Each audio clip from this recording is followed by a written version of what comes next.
Chapter 461. Yi jumped up. That's in the direction of the Holy Water Sect.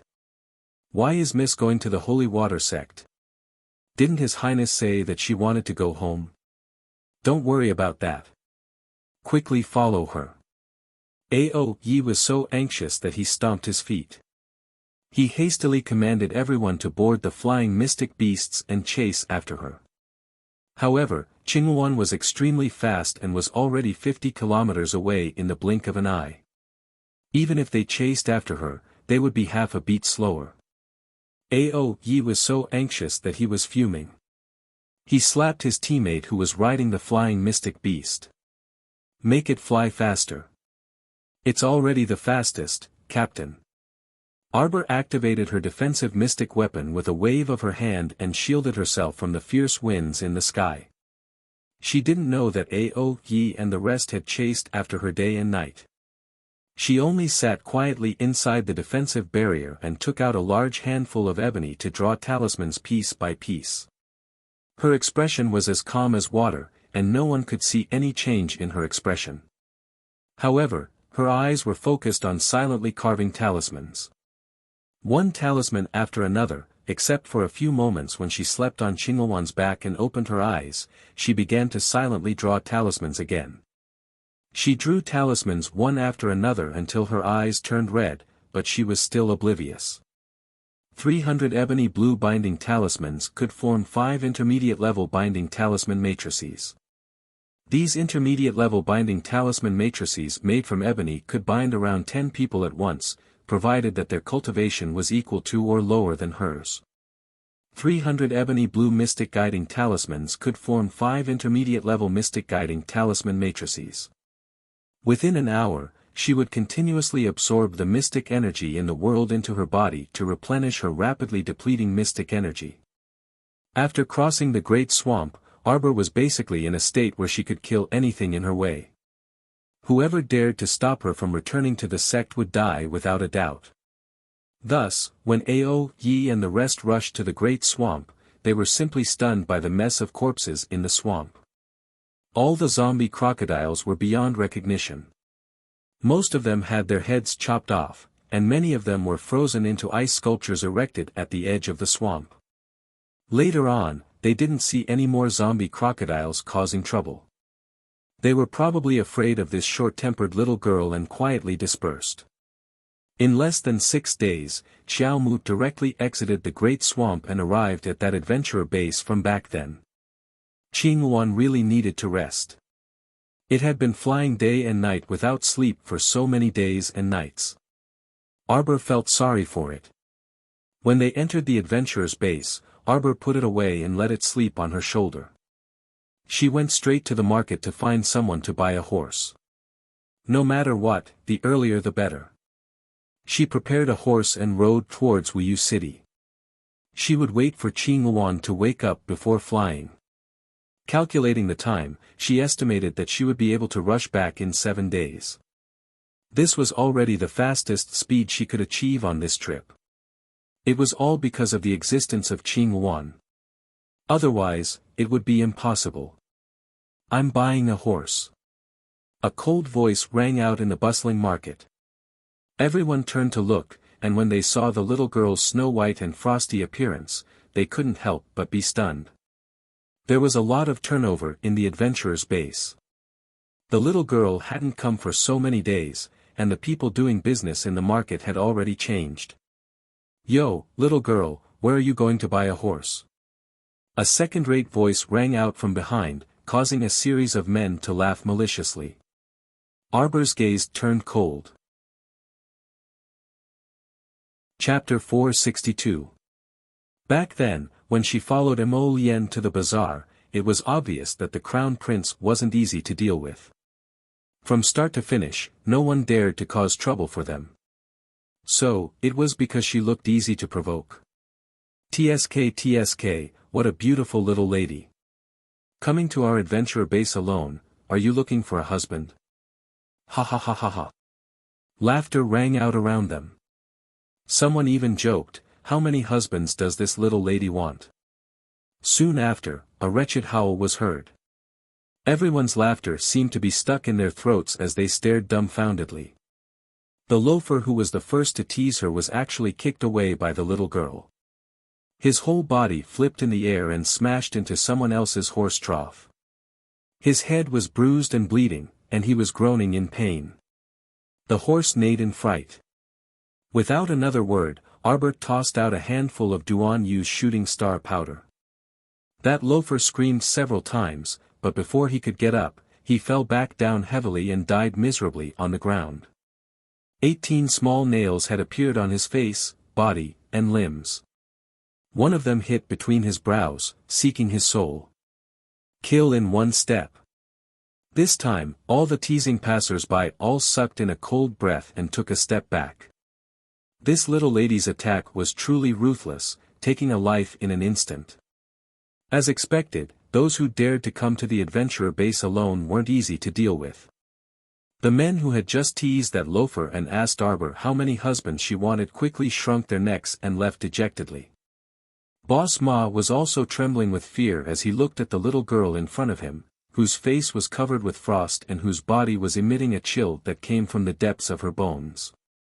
Arbor tossed him a mid-grade magnetite. Pick out the best horse for me. It's going to be a long journey. Yes, yes, yes. How could this little great-aunt be trifled with? Boss Ma naturally didn't dare to cheat her, so he quickly picked out the sturdiest horse and handed it to Arbor. Arbor mounted the horse. She had barely taken 2 steps with a flick of her wrist when 5 to 6 local ruffians holding clubs noisily came over from the road ahead. Who is it? Which little bitch killed my brother?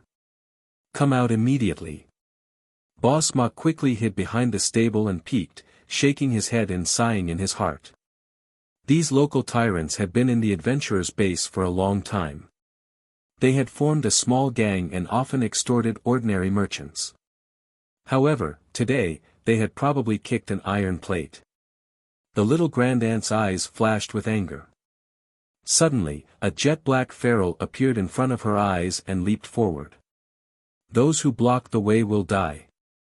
Xiao Mu swatted her ferrule down, immediately smacking the head of the local thug into his neck. When the remaining 4 or 5 little ruffians saw this, they were so scared that they peed in their pants. Their legs trembled, and they knelt down on the ground with soft knees. Great Aunt, please spare us, Great Aunt, please spare us. Arbor straddled his horse and held a ferrule in his hand. His body was full of killing intent as his eyes swept across both sides of the road. This time, no one dared to come out and throw their lives away. They all trembled and scrambled to the corners. When a spacious road appeared in the middle, the vendors on both sides were scared out of their wits. They hurriedly moved their stalls to the corners, afraid that they would block this little great aunt's path. Arbor pulled the horse's reins and scolded. When she pulled back, the horse galloped forward and disappeared in front of everyone in a flash. Chapter 463. After about 7 to 8 minutes, everyone finally calmed down from their fright. They looked at each other and saw the deep terror on each other's faces. This truly was a little fiend who wanted to take their lives. They blamed themselves for not bringing their eyes with them on the road. These days, not just anyone could be provoked. She might look like a soft little girl, but in reality, she was even more frightening than a demon god. After Arbor rushed out of the adventure base, she galloped toward 5 Moon City. She galloped all the way until the second night, when the horse was about to foam at the mouth, before she finally stopped and switched to Qinghuan to fly in the sky again. However, it was already a bit late. At this moment, the Holy Water sect welcomed a subversive, all-around crisis. Lu Yizhi and Qiu San brought a total of more than 700 people from Shantian Prefecture's forces on Seacombe Planet. They arrived at the Holy Water sect's mountain gate a day ago and encountered Ani Prefecture's assistant manager, Hong Jinchuan, who rushed over after hearing the news.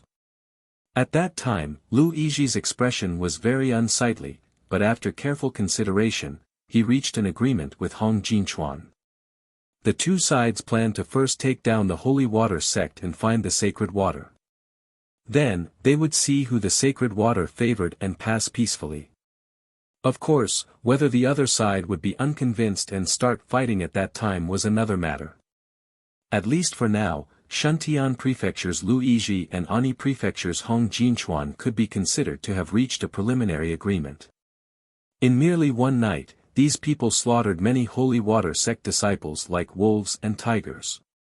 When Murong Sun's group hurried back, everyone had already retreated to the sect master's peak. At the beginning, many disciples were unprepared when the people from the two prefectures rushed in. So when the holy water sect's sect master rushed out, the disciples guarding the mountain gate were all dead. The sect master blocked Luizhi and Hong Jinchuan's attacks by herself. Although she barely managed to protect the remaining disciples and led them to the sect master's peak, the sect master was clearly on the verge of death by the time the three peak masters rushed over. "Ah Sun, I really have to trouble you to take on this heavy burden this time." The holy water sect's sect master trembled as she took out a token and handed it to Murong Sun, who was standing at the head of her bed. "Master. From now on, Murong Sun is my holy water sect's 17th sect master." "Master." Yang Shirong and Lu Yun both knelt down, their eyes filled with tears as they looked at the dying sect master. Su Shanshan and the other disciples knelt at the door with their heads bowed. Drops of tears fell from their eyes onto the bamboo floor. "Ah Sun, Ah Rong, Ah Yun. Master, disciples are here." The three of them choked out, almost unable to speak. "Master's greatest achievement in this life is taking you three as my disciples." The holy water sect's sect master half reclined on the cushion and held her three disciples' hands. She said with a smile, "Although I call you wicked disciples all day long, I've never seen you before. But I know very well that the three of you are the most filial. Master, you should rest. You will get better." Yang Shirong sobbed.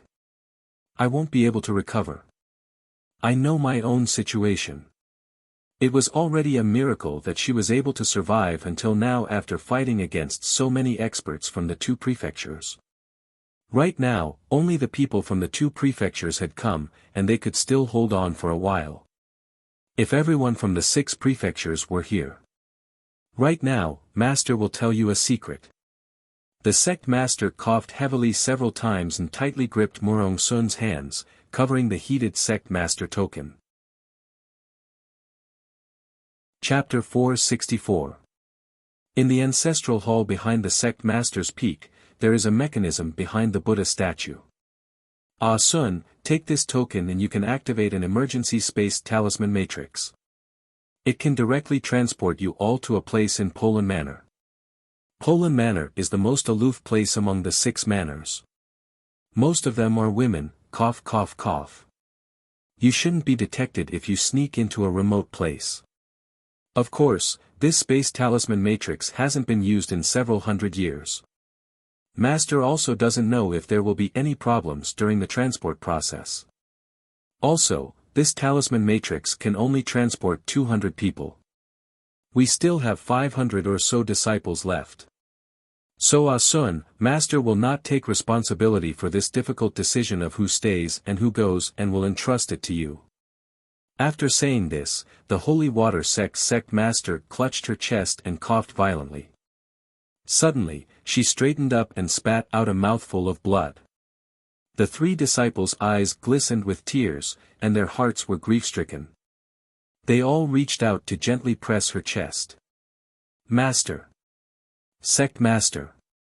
The master and disciples tightly clasped their hands together. The holy water sect's sect master heaved a long sigh of relief and slowly collapsed into her pillow. A faint smile hung on her lips, as if she had fallen asleep, and she passed away just like that. "Sect master!" The disciples outside the door wailed and wailed mournfully. Murong Sun tightly gripped the sect master token in her hand and suddenly raised it with one hand. She turned around and sternly said, "Yang Shirong, this sect master decrees you as the 18th sect master of the holy water sect effective immediately." Yang Shirong knelt on the ground and looked up, dazedly gazing at her senior sister. She cried with tears in her eyes, eldest senior sister. Ah Rong, immediately take 200 disciples to the ancestral hall master spoke of and leave the holy water sect immediately. No. Senior sister. You have to leave with us. Yang Shirong jumped up from the ground and shouted loudly. This matter was caused by my lax disciplining of my disciples. I have no face to face everyone in the holy water sect. Everyone can leave. I can't leave. Murong Sun shook her head and sternly stared at Yang Shirong. If you still treat me as your eldest senior sister, leave immediately. Eldest senior sister.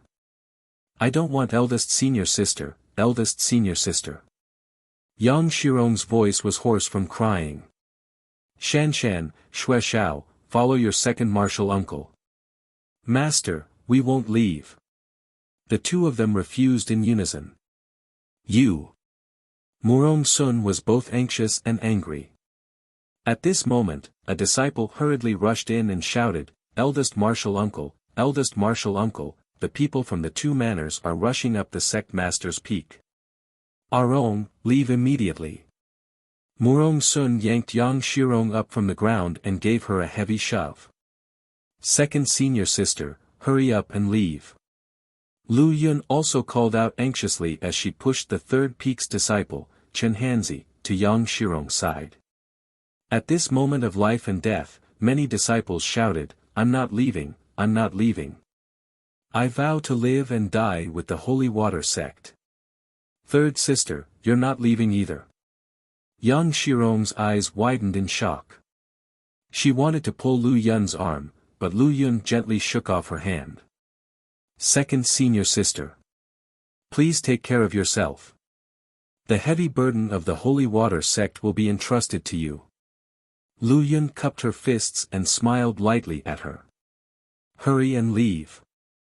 The anxious Murong Sun kicked Yang Shirong and dragged her and the 200 disciples she casually picked out, pushing them out the back door. Are holy water sect disciples afraid of death? Murong Sun asked coldly. No. You won't lose out if you kill one, but you'll make a profit if you kill two. Kill. Chapter 465. Master, do we have to go? Second peak's disciple, Yu Gui, cried as she repeatedly looked back at the path they came from. The originally quiet and tranquil bamboo forest was now filled with the sounds of battle. The 200 disciples felt like their hearts were being burned by a raging inferno, and their eyes were brimming with tears and hatred. Go! Yang Shirong hardened her heart and flung her head, leading the 200 disciples toward the ancestral hall. It was only at the last moment that they realized there was such a special passage in the sect. Otherwise, they would have brought the child along. Now, the child was all alone. Just thinking about it made one's heart ache. Second Ant Master. Chen Hanzi bit her lower lip and sobbed uncontrollably. Don't cry. Yang Shirong held back her tears and roared, don't disappoint the sect master and the two peak masters' intentions. We must survive with determination. There is only hope if we survive. As long as the holy water sect has us. The holy water sect will not be destroyed. Yes. The holy water sect will not be destroyed. No matter how difficult the path forward was. They would not shrink back. Even if it was covered in thorns and hidden thorns and filled with deep ravines. Even if they had to crawl all the way until they were covered in poisonous thorns, they would do their best to crawl down. Because each of them carried the lives of 800 holy water sect disciples on their backs. 800 disciples as one heart and one life. The holy water sect would not be destroyed. It would never be. When the sect master token activated the talisman matrix and a burst of moonlight enveloped the 200 disciples, strings of mysterious, transparent runes flowed around their bodies like twinkling stars. Everyone cupped their fists toward the bamboo forest and silently said with tears in their eyes, senior and junior sisters, we will meet again someday. The ancestral hall trembled slightly before regaining its tranquility in an instant. Lu Yizhi coughed and panted heavily as he slaughtered the holy water sect disciples along the way. When he rushed up the sect master peak, he was blocked by a water pillar. He couldn't help but smile with narrowed eyes. The lower star domain is truly a mystical place. There's actually someone who can control the water spirit in the tiny holy water sect. Could it be that the sacred water is on you? Murong Sun sneered at him. You can come and try. You'll know whether it's on me or not. The two of them were like two shooting stars that streaked across the horizon. Suddenly, they made their moves against each other. Whooshing, whooshing, as the profound energy was activated, bursts of exploding cyclones spread out around the two of them. At the same time, Hong Jinchuan was leading many disciples from the two prefectures to kill holy water sect disciples and interrogate them about the holy water's whereabouts. I don't know. A holy water sect disciple collapsed on the ground and glared angrily at Hong Jinchuan. She laughed harshly. Even if I knew, I wouldn't tell you bastards. Go to hell. As soon as he finished speaking, he suddenly self-detonated. Lu Yun, who was in the middle of exchanging blows with an elder from the two manors, couldn't help but sway. She looked back and bit her lip. The holy water sect disciples' consecutive self-detonations were all blocked by the defensive mystic weapons in the hands of the two prefectures. However, at this moment, their expressions were rather ugly. This bunch of ants actually dared to resist. Until now, not a single person had revealed the whereabouts of the holy water. This really made them lose face. Hong Jinchuan's eldest disciple, Gong Yang, fiercely picked up a fat woman and slapped her. Speak. Where is the holy water? As long as you're willing to say it. I'll give you a chance to live. Sister Fat pounced and heavily knocked her head against Gong Yang's head, immediately leaving a large red mark on his forehead. She spat a mouthful of spittle on Gong Yang's face and laughed loudly. Little bastard. Go to hell. These 2 days, I've entered an important turning point in this book. After the turn, my qiao will be big.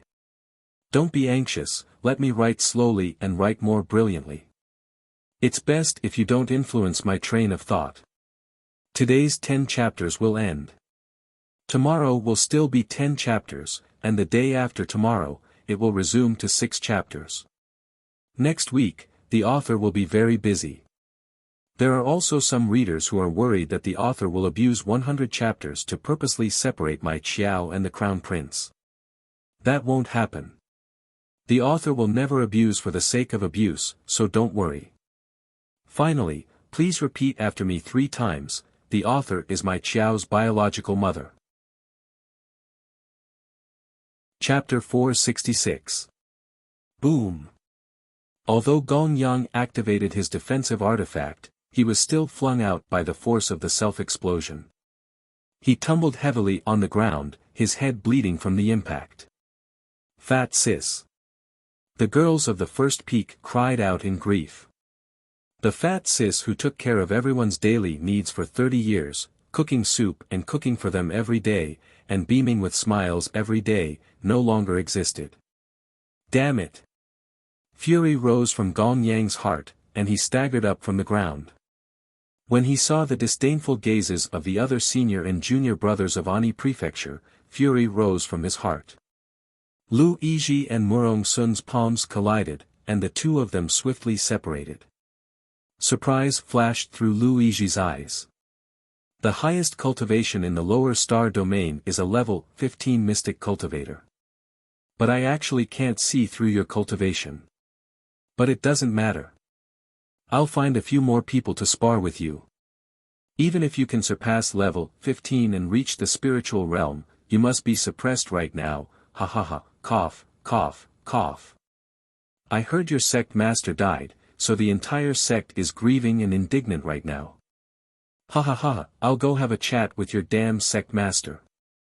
I'll see if you disciples and grand disciples are willing to let your old sect master's body be riddled with holes and become neither human nor ghost, ha ha ha. You dare.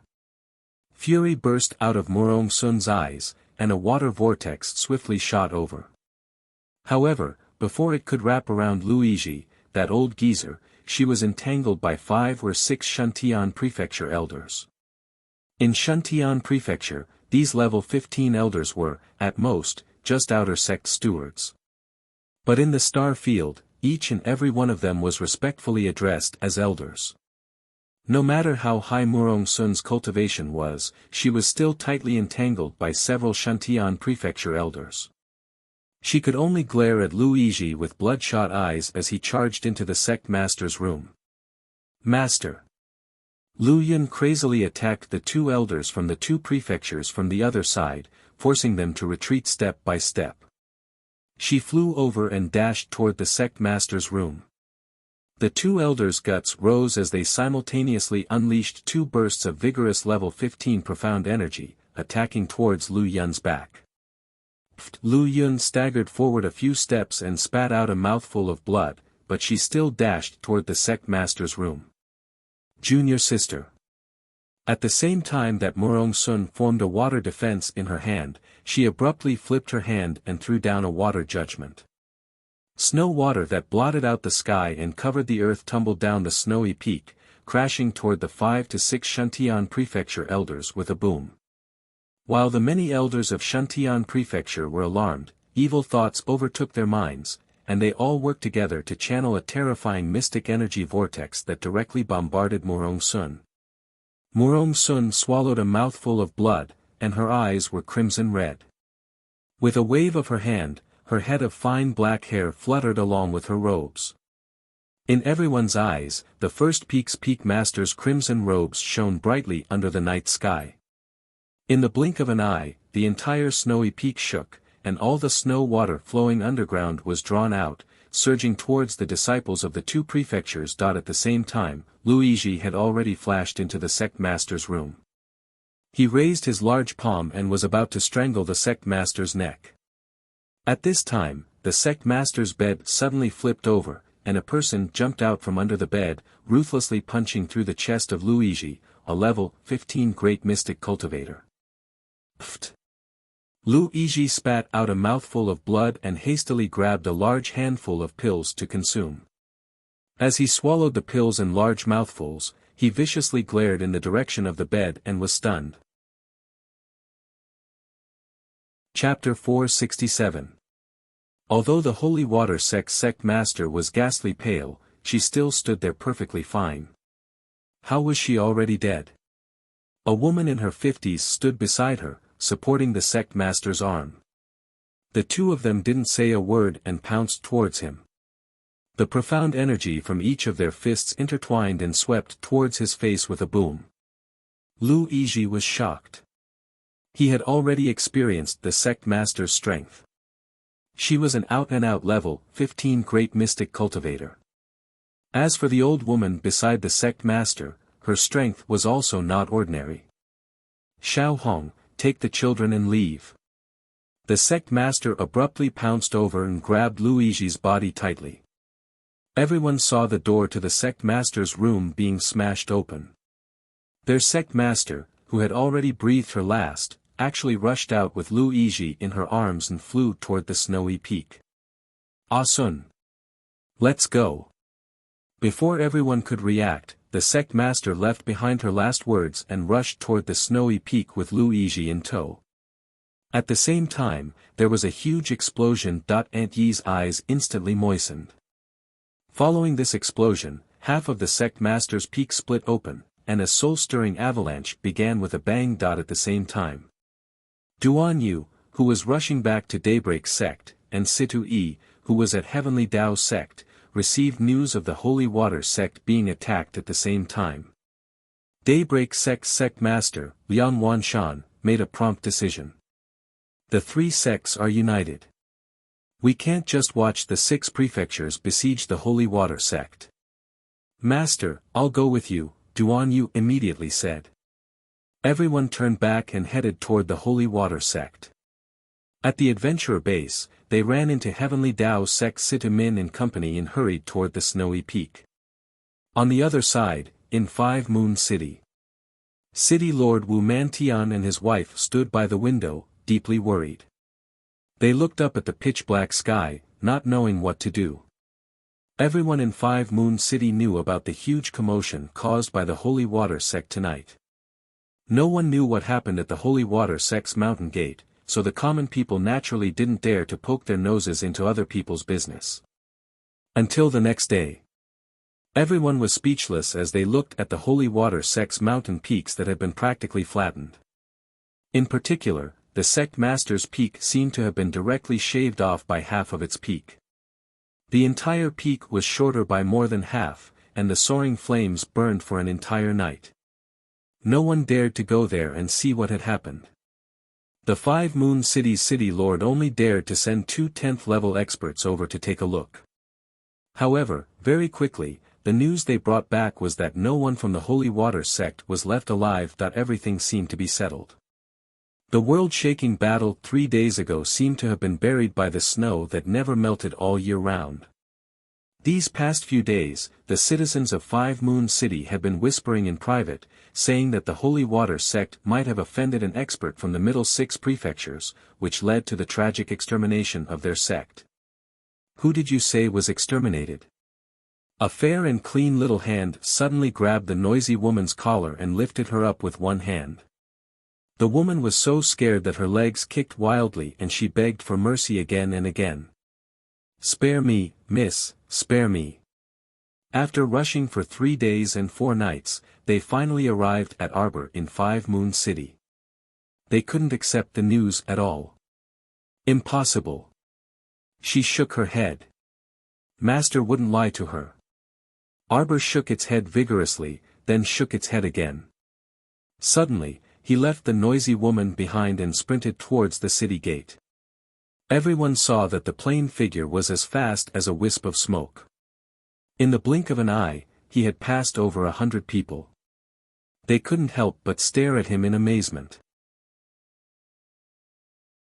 Chapter 468. Arbor dashed out of the city and quickly arrived at the foot of Snowy Peak. As soon as she reached Xianghe village, her heart trembled from the deathly stillness. Deathly stillness, it really was deathly stillness. Usually, this small village at the foot of Snowy Peak would be very lively at this time. Children's laughter mixed with women's chatter, and men came down from the mountain after a day of hard work. Smoke rose in spirals from kitchen chimneys, cheerful laughter. But now, all of this was gone. Deathly stillness, it really was a deathly stillness. Arbor dashed into the village entrance and stood there in a daze. What appeared before her were only dilapidated fences, dilapidated walls, and wreckage. It was incomparably wretched, and there wasn't a single complete corpse. Senior sister. Senior sister. Arbor dashed to a holy water sect disciple whose face was covered in blood and grime.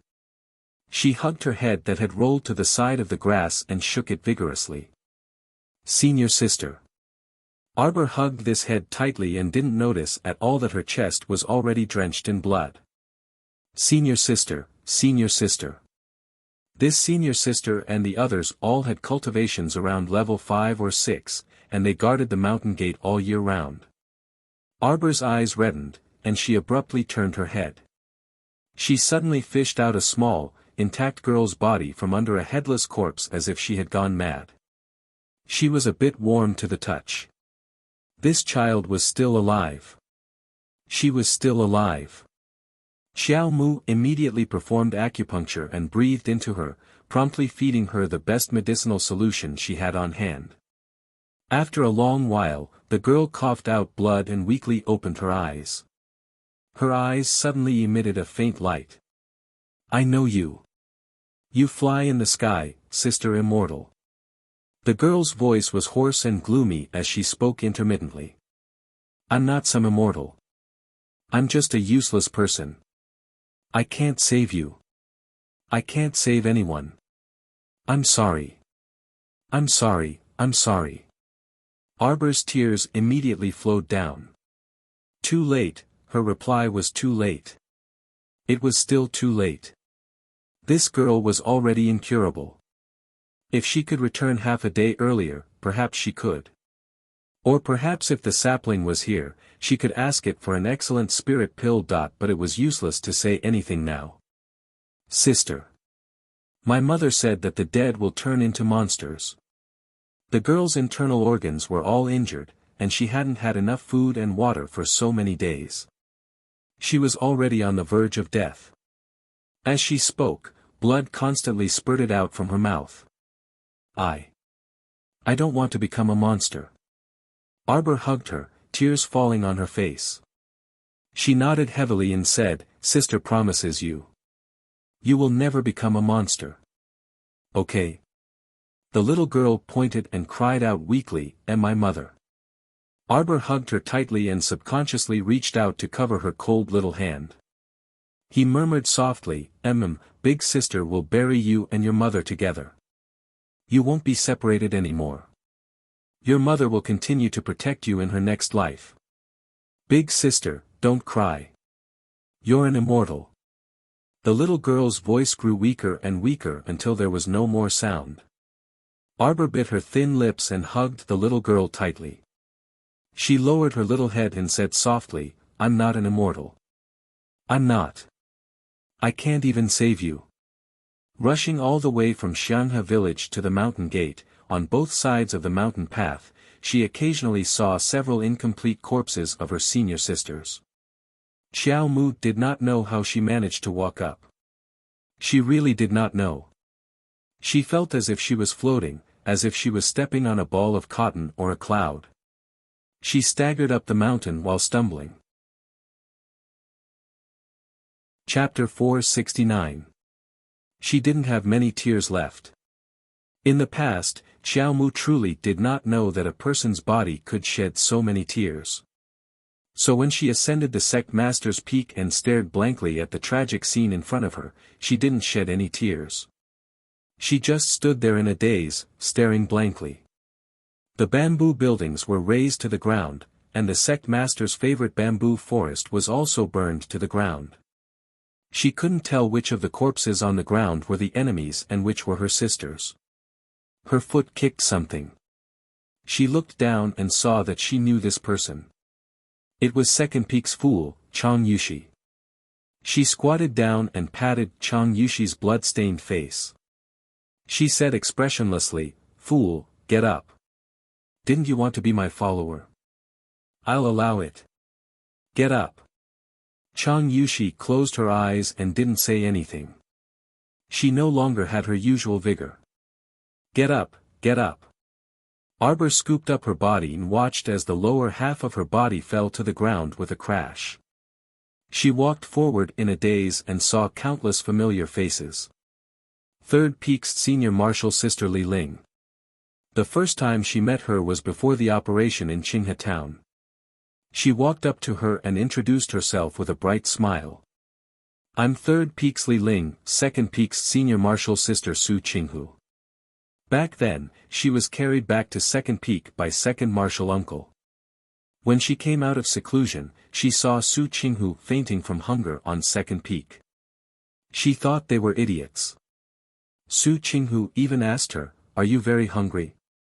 At that time, Senior Martial Sister Su smiled shyly at her. I'm fine, little Junior Martial Sister. Fine. Not fine at all. You're all dead now. Second Senior Martial Sister. She saw Second Senior Martial Sister Xue Zhao's half-severed body fall into the snow pit. She turned around and sprinted forward, pouncing on a body.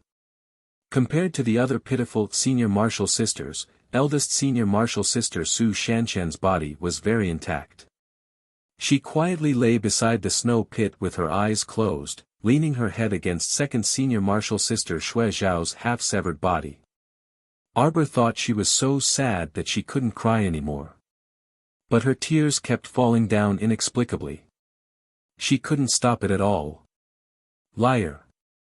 Arbor forcefully slapped eldest senior sister Su Shanshan's arm and whimpered, You told me in Qinghe town that you would protect me. You wouldn't leave me alone. Liar, liar.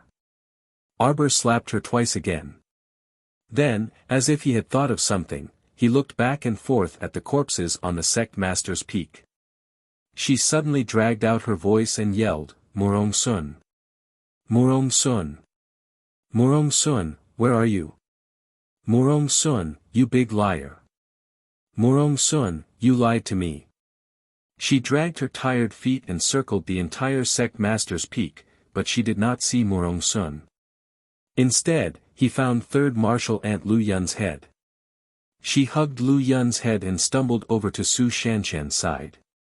She placed Lu Yun beside Su Shanshan and cried until her voice was hoarse. She said pitifully, "Third Martial Uncle, stay here and accompany eldest Martial Sister.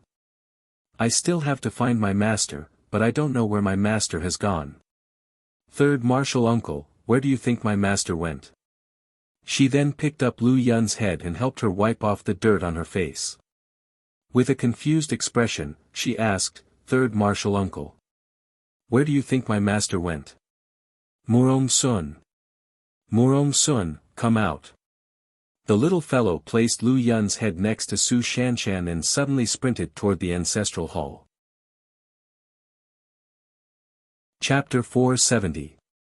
Half of the ancestral hall had been destroyed long ago, leaving behind only a small portion of lonely wreckage. Arbor dazedly flipped through the miniature life lanterns of the sect's disciples. She watched as second senior sister Shui Zhao's battered body was flung away at the final juncture of her battle with the enemy. Arbor could not shed any more tears. She propped up her cheek with one hand and flipped through the miniature life lanterns one by one. When she saw the sect master dragging a stooped old man up the snowy peak to self-destruct, she suddenly froze. She recognized this old man. She had met this old man once outside Shixia Valley's second southern courtyard. Later, she also saw this old man on the competition field. Wasn't he a guest elder of the ghost faction? What exactly were the middle six prefectures rumored in the marketplace? Could it be that this guest elder of the ghost faction was actually someone from the middle six prefectures? She did not find Murong Sun's life lantern. Perhaps because the ancestral hall collapsed, more than half of the disciples' life lanterns were smashed down by rocks. Arbor lowered her head and searched through the cracks in the rocks for a long time but could not find it. Instead, she dug until her fingers were bleeding. "Master." Qiuqiu did not dare to speak and weakly called out, "Don't dig anymore. It probably slid down the snowy peak due to the avalanche." "Murong Sun. You big liar." The little stoic expressionlessly retorted. "You still have a master. Master will definitely accompany you in the future. Master has never lied to you. They were all lies." "Qiuqiu, do you know?" The little stoic muttered to herself hoarsely, "I won't have a master in the future." "Ha ha, what are you afraid of without a master? Without a master, you still have me, your older brother. Little beauty, as long as you're willing to return with me, I guarantee you'll eat and drink well in the future. You definitely won't have a bad life." An ear-piercing teasing laughter suddenly barged into Arbor's ears. She stood up and took a step forward. The tip of her foot kicked something like a hard iron tablet. She bent down to pick it up and flipped through it before putting it away into her inner world with an icy expression. Afterwards, she looked up at the group of people outside the ancestral hall. She recognized them all. Myriad Factions Faction Master's son, Fei Qing, sickly and lecherously eyeing Holy Water Sect's disciples all day long. Ghost Sect's Elder Ghost Surd. Granny Witch and her group from Coitus Sect. One of them was an old friend of Arbor's. Back when they were fighting for the paradise, Mo Lien had helped to extract a strand of her soul. She was Yao Ji of the Coitus Sect. At this moment, her life spirit was still in Arbor's inner world, so when Arbor looked at her coldly, Yao Ji's eyes narrowed slightly. "You pervert. You won't change even after 3 sentences." Coitus Sect's Chi Mei covered her mouth and giggled. She swayed her body flirtatiously and smiled sweetly at Arbor. "Junior Martial Sister, you're the only one left. TSK, TSK, Tisk, she's crying. Look, look, look, look, on that tear-stained face of hers. TSK, the tears haven't even dried yet. If the Holy Water Sect's 3 peak masters saw this, their hearts would definitely ache. Arbor coldly stared at this woman and coldly said, "What? Ghost Sect, Myriad Faction, Coitus Sect, and Ghost Sect can't wait to hit someone when they're down?" Myriad Faction's Fei Qing pretentiously smiled and said, "What are you saying? Our 3 factions also heard that something happened to the Holy Water Sect, so we specially rushed over to take a look and offer our condolences. Little junior martial sister, don't be afraid. Come to brother. Brother will protect you." Chapter 471. Protection. Xiao Mu's eyes involuntarily narrowed, and her eyes, which were as cold as ice, slowly swept a glance at Fei Qing. Fei Qing inexplicably shuddered on the spot, but at the same time, he secretly became excited. He had always liked pretty girls, especially younger ones. He liked them even more. In the towns near Myriad Faction, there were at least 800 if not 1,000 girls who had been ruined by his hands. Chi Mei jokingly called him a pervert, and that was not just in name. When he was in Xixia Valley, his heart had long been itching uncontrollably in front of so many pretty girls from the Holy Water Sect. Unfortunately, his father, Fei Pengyi, had severely warned him not to be rash due to the presence of the 3 peak masters. As a result, he didn't dare to make a move during the entire competition. Normally, he would have seen this exquisite and adorable little junior sister who was like a small ice sculpture long ago. Unfortunately, this little fellow was never alone. She was usually surrounded by a group of people and stars, so he didn't have a chance to make a move. But today was different. Look at the dilapidated surroundings. The Holy Water Sect had been exterminated. What other backing would his little junior sister have in the future? Wouldn't it be easy for him to capture her? As he thought about this, Fei Qing's expression became even more smug. He glanced at Arbor with greed in his eyes and beckoned at her again. "Little junior sister, don't be afraid. Come here. Aren't we old acquaintances?" On the side, Chi Mei giggled again. Unexpectedly, when she met Arbor's bone-chilling eyes, her heart skipped a beat for some reason.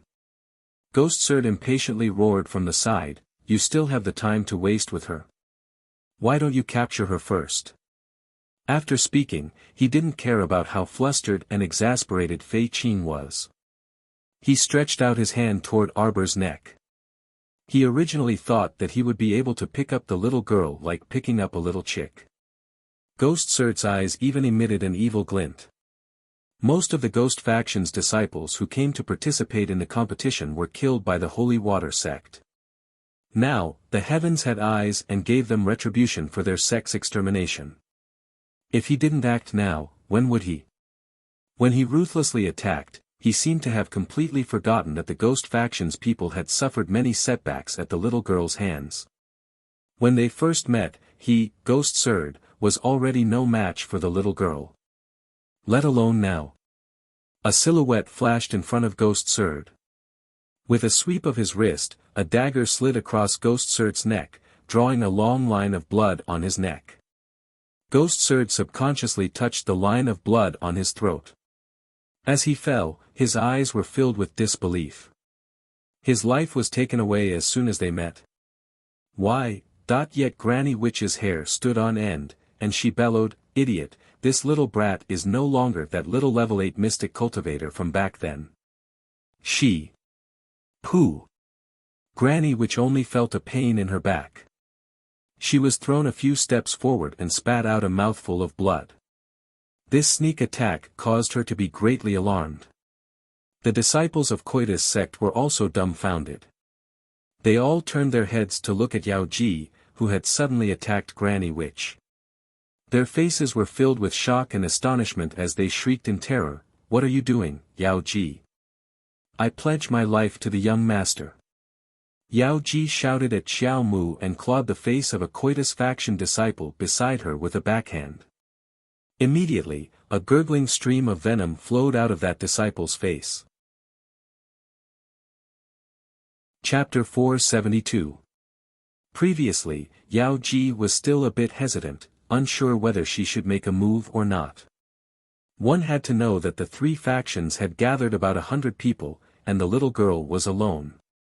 If she suddenly betrayed Koita's sect and stood by the little girl's side to resist the three factions' 100 people, then she would undoubtedly die.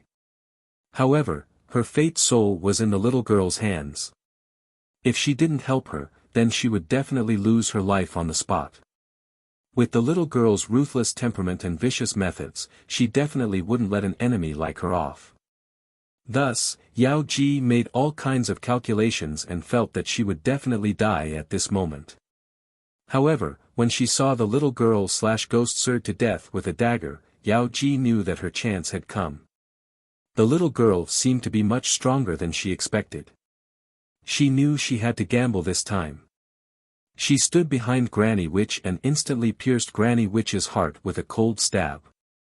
How could Granny Witch and the Koita sect disciples have anticipated that Yao Ji would suddenly make a move?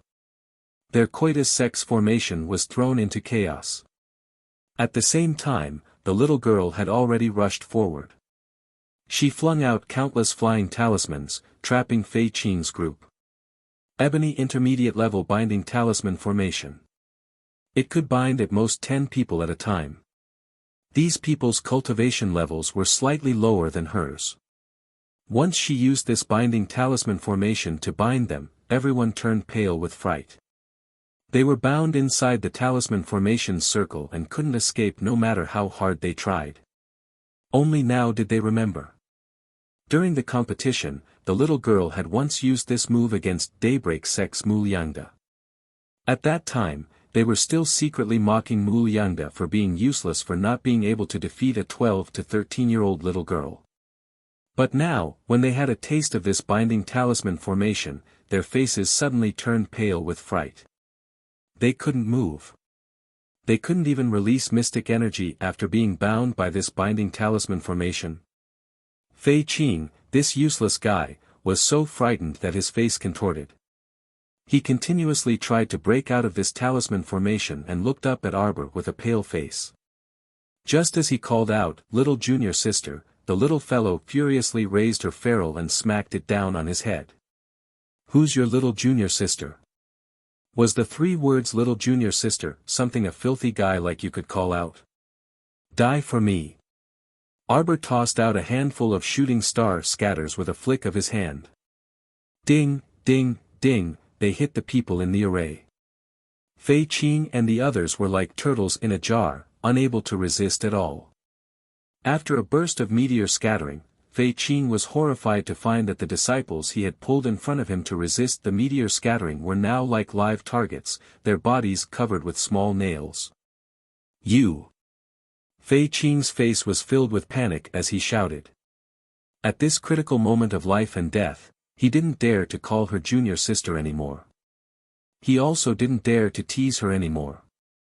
Instead, he kept saying, "How dare you, little bitch?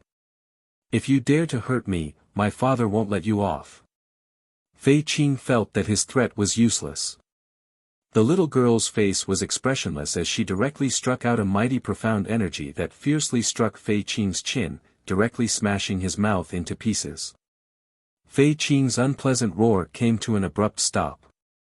Arbor pounced forward and fiercely struck his head with the ferrule, immediately smashing his skull open. Brain matter burst out, and he died on the spot. "Since you're here, then stay." The little girl pinched 2 core-crushing thunders between her fingers and fiercely threw them into the crowd. Under the panicked gazes of the crowd, the core-crushing thunders suddenly exploded. Ao Yi and the others chased with all their might, but when they heard the explosion halfway up the mountain, they immediately flew up the snowy peak. Chapter 473. "Little miss, you're a bit interesting." A sinister laugh came from Arbor's back. Ani Prefecture's Hong Jinchuan had actually been guarding the holy water sect this entire time. Ever since the sect master self-detonated while dragging Lu Yizhi was heavily injured and could no longer fight. The entire Shuntian Prefecture's strength was also greatly reduced. The remaining people from Shuntian Prefecture carried Lu Yizhi down the snowy peak. However, Hong Jinchuan was unwilling to give up, so he led the 300 people from Ani Prefecture to guard the sect for a few more days. Sure enough, he had been waiting for someone to come today. He had been secretly observing the little girl and learned of her identity. Holy Water Sect's first peak master, Murong Sun's personal disciple, truly was a girl with outstanding strength. The disciples from the three factions could not last more than a few moves in her hands before they scattered like birds and beasts. Unfortunately, a mere level 11 mystic cultivator was nothing in his eyes. Little girl, obediently tell me the holy water's whereabouts. I can spare your life. Hong Jinchuan chuckled as he looked at Arbor. Calculating the time, the people from the other prefectures should be arriving soon. Before that, he had to trick the little girl into speaking up as soon as possible. If it didn't work, he might have to use some unpleasant methods. Holy water, Arbor muttered to himself. As expected, they came for Lady Holy Water. But why did they call it holy water? Yes, it's holy water. We received news that the holy water is inside your holy water sect. Unfortunately, they turned the entire holy water sect upside down but did not find anything. The strangest thing was that such a large sect did not even have a treasury or something like that. It simply made people depressed. Where's Murong Sun? The little girl suddenly asked coldly and did not answer Hong Jinchuan's question. Hong Jinchuan couldn't help but be angry, and his lips twitched with a fake smile. Your master. Don't tell me you still don't know. Look at your sect. Corpses are strewn everywhere and broken limbs are everywhere. Why are they so incomplete? Ha ha ha ha ha, it's because idiots like them are all playing with self-detonation, ha ha ha. Unfortunately, to us level 15 great mystic cultivators, it's like the light of a firefly and can't harm us at all. Xiao Mu suppressed the resentment in her heart and coldly gazed at them. The auras of Hong Jinchuan and the others were indeed very powerful.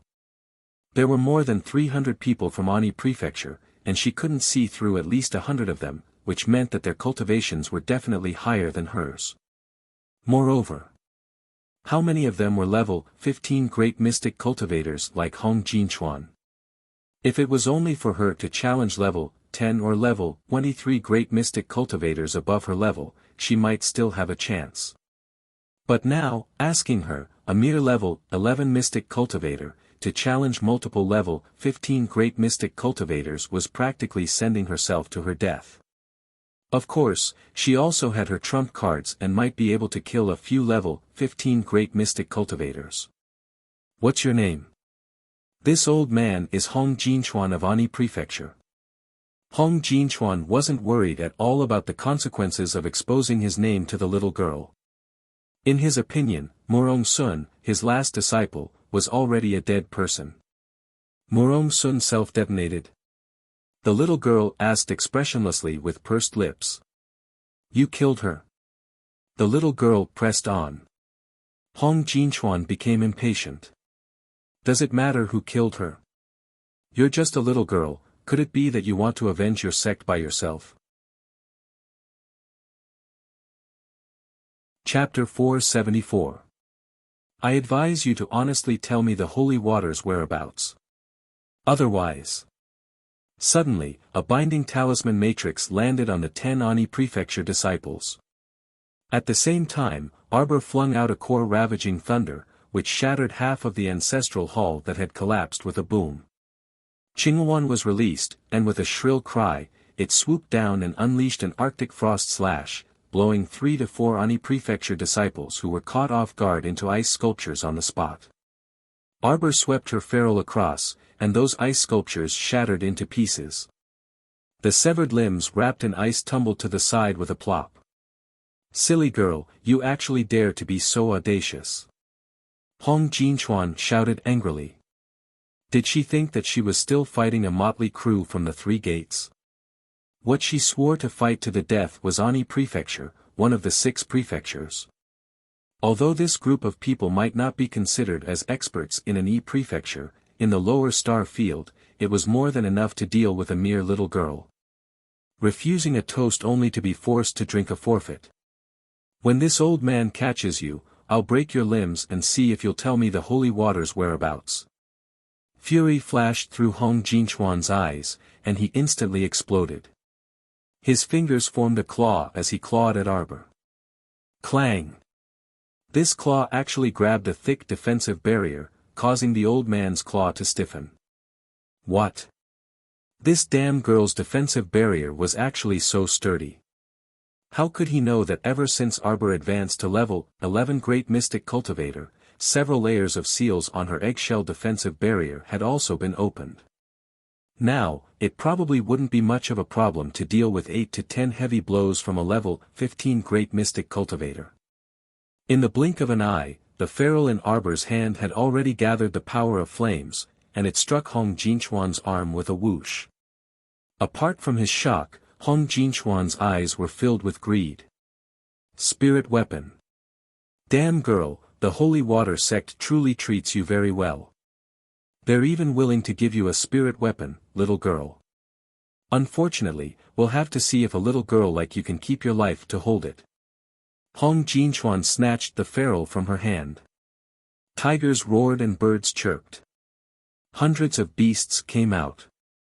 Qing Luan was surrounded. Arbor flung out a small golem to block the saber slash coming from Ani Mansion's disciples from the side. My lady. Stay up late and the others flew up to the faction leader's peak and saw a scary scene. Their family's young miss was actually besieged by more than 300 men and beasts. She was struggling to hold on, and her entire body was bathed in blood. Arbor looked back and her pupils shrank. When she ran around the sect master's peak, she found that there were many broken bodies of black-clothed youths on the sect master's peak. They seemed to be the crown prince's subordinates. Why did he come here to die? This was her sect's matter and had nothing to do with others. They shouldn't have come. Stay up late and dozens of others quickly summoned their own Xian beasts and joined the battle. However, even with their participation, there was still a huge disparity in numbers. She threw out a bunch of support talismans at Stay Up Late and the others. The Mystic Guiding Talisman Matrix had already been activated, and all the mystic energy within 50 kilometers of the Holy Water sect continuously poured into her body. Greed and hesitation flashed through Hong Jinchuan's eyes. It was a bit of a pity to kill such an exceptionally talented great talisman practitioner. If you're willing to hand over the sacred water and sacrifice a strand of your soul to me, I'll spare your life and spare their lives. Arbor responded by biting the tip of her tongue and spraying a mouthful of blood onto her ferrule. The ferrule emitted a strange light. Chapter 475. It clanged in Arbor's hand and suddenly flew out. Raging flames sprayed directly at Hong Jinchuan's face. Hong Jinchuan raised his saber to block, but the profound weapon in his hand was actually cut in half by the ferrule. The tip of the saber stabbed into the ground with a clang. A trace of fury shot out of Hong Jinchuan's eyes. The moment his body exploded, he circulated all the profound energy in his body and viciously attacked Arbor's head. In the nick of time, a faint, moon-white phantom leaped out from the ferrule and abruptly shielded the little fellow. It met the old man's ferocious attack head-on. Bang! Hong Jinchuan spat out a mouthful of blood in shock. His body was already uncontrollably sent flying backward. Arbor's large eyes widened. She subconsciously bit her lip and hurriedly ran forward a few steps. She inexplicably opened her arms, wanting to hug that faintly discernible phantom. Mo Lien. Mo Lien must be injured. He's injured. Mo Lien's phantom turned around and looked at her with an anxious expression. Arbor had just reached out to hug that phantom when he heard a soft sound. His entire body suddenly disappeared from her embrace. The little fellow foolishly made a hugging motion just like that. Mo Lien disappeared. The little fellow opened his mouth and did his best to suppress the urge to cry. Choking with sobs, he shouted at Ao Yi and the others, who had just fought a bloody battle, hurry and leave. She turned around and flew towards Sky Peak. Behind her, an Prefecture's people followed closely behind her like a pack of wolves and tigers.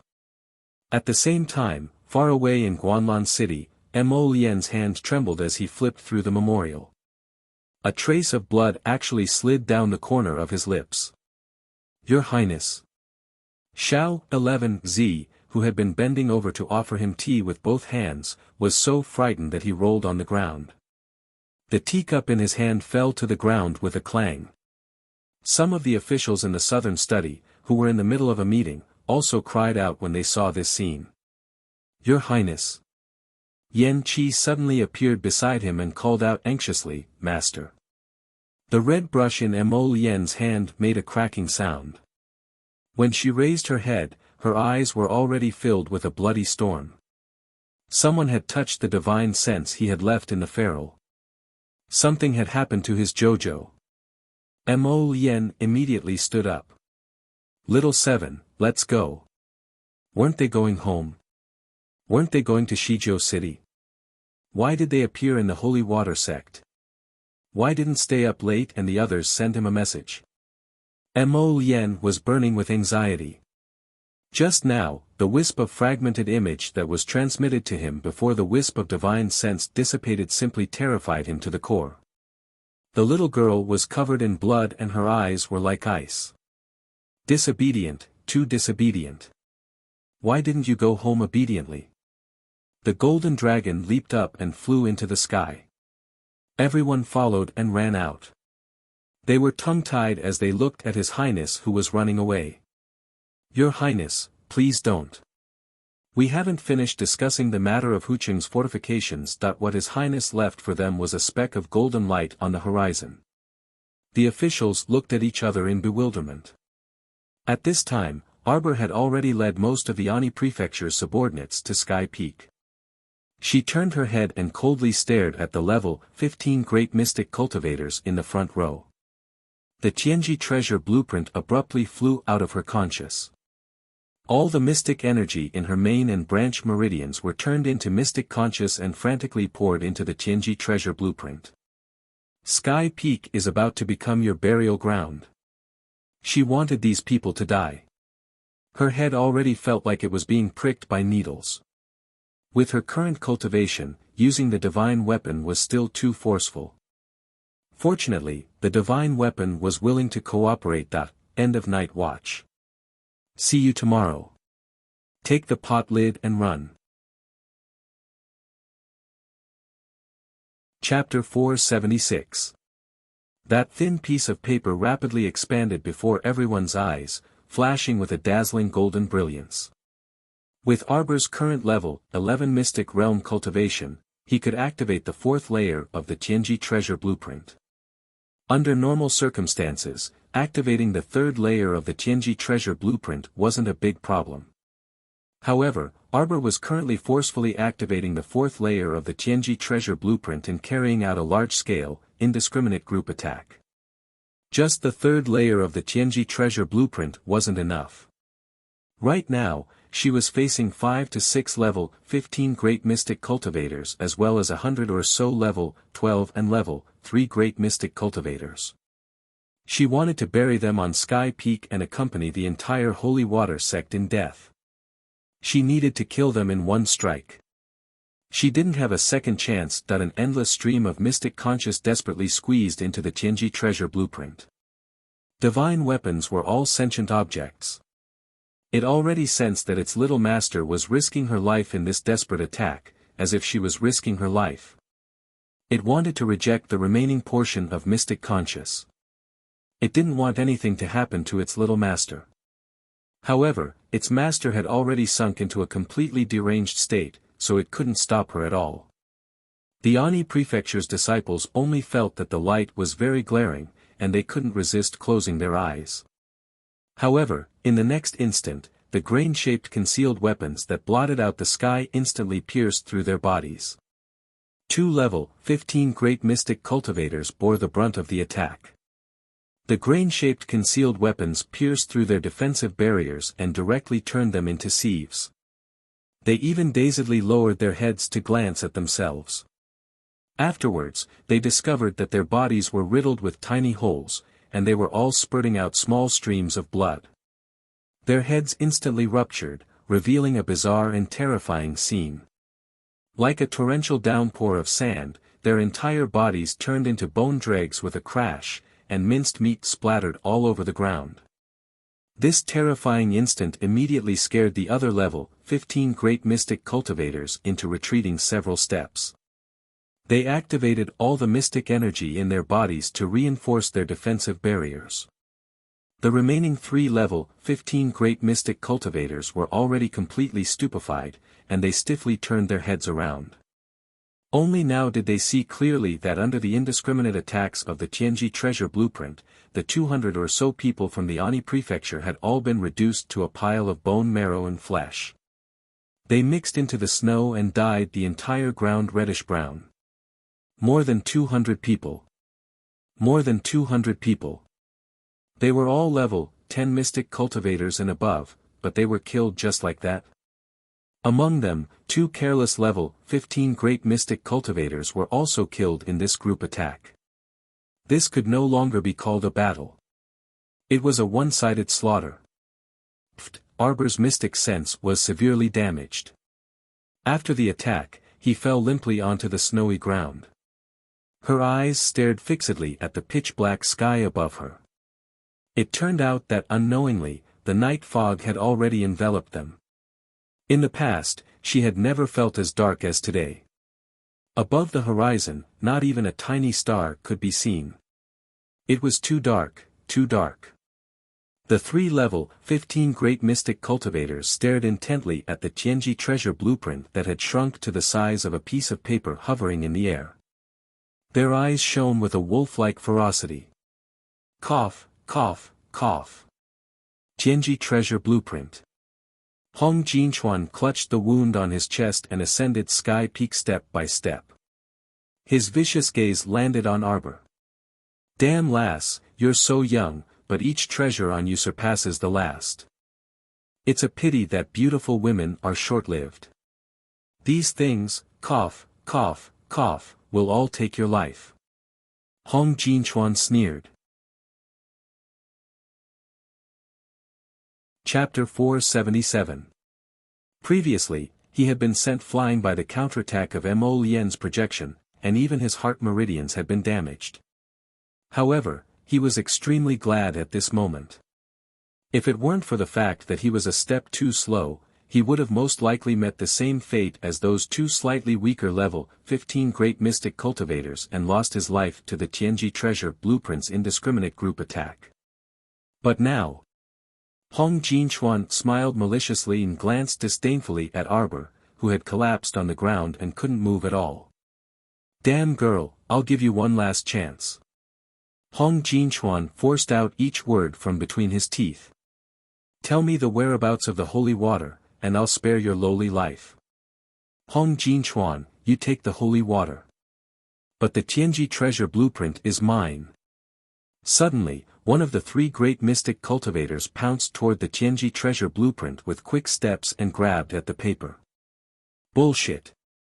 Hong Jinchuan forcefully swung his palm.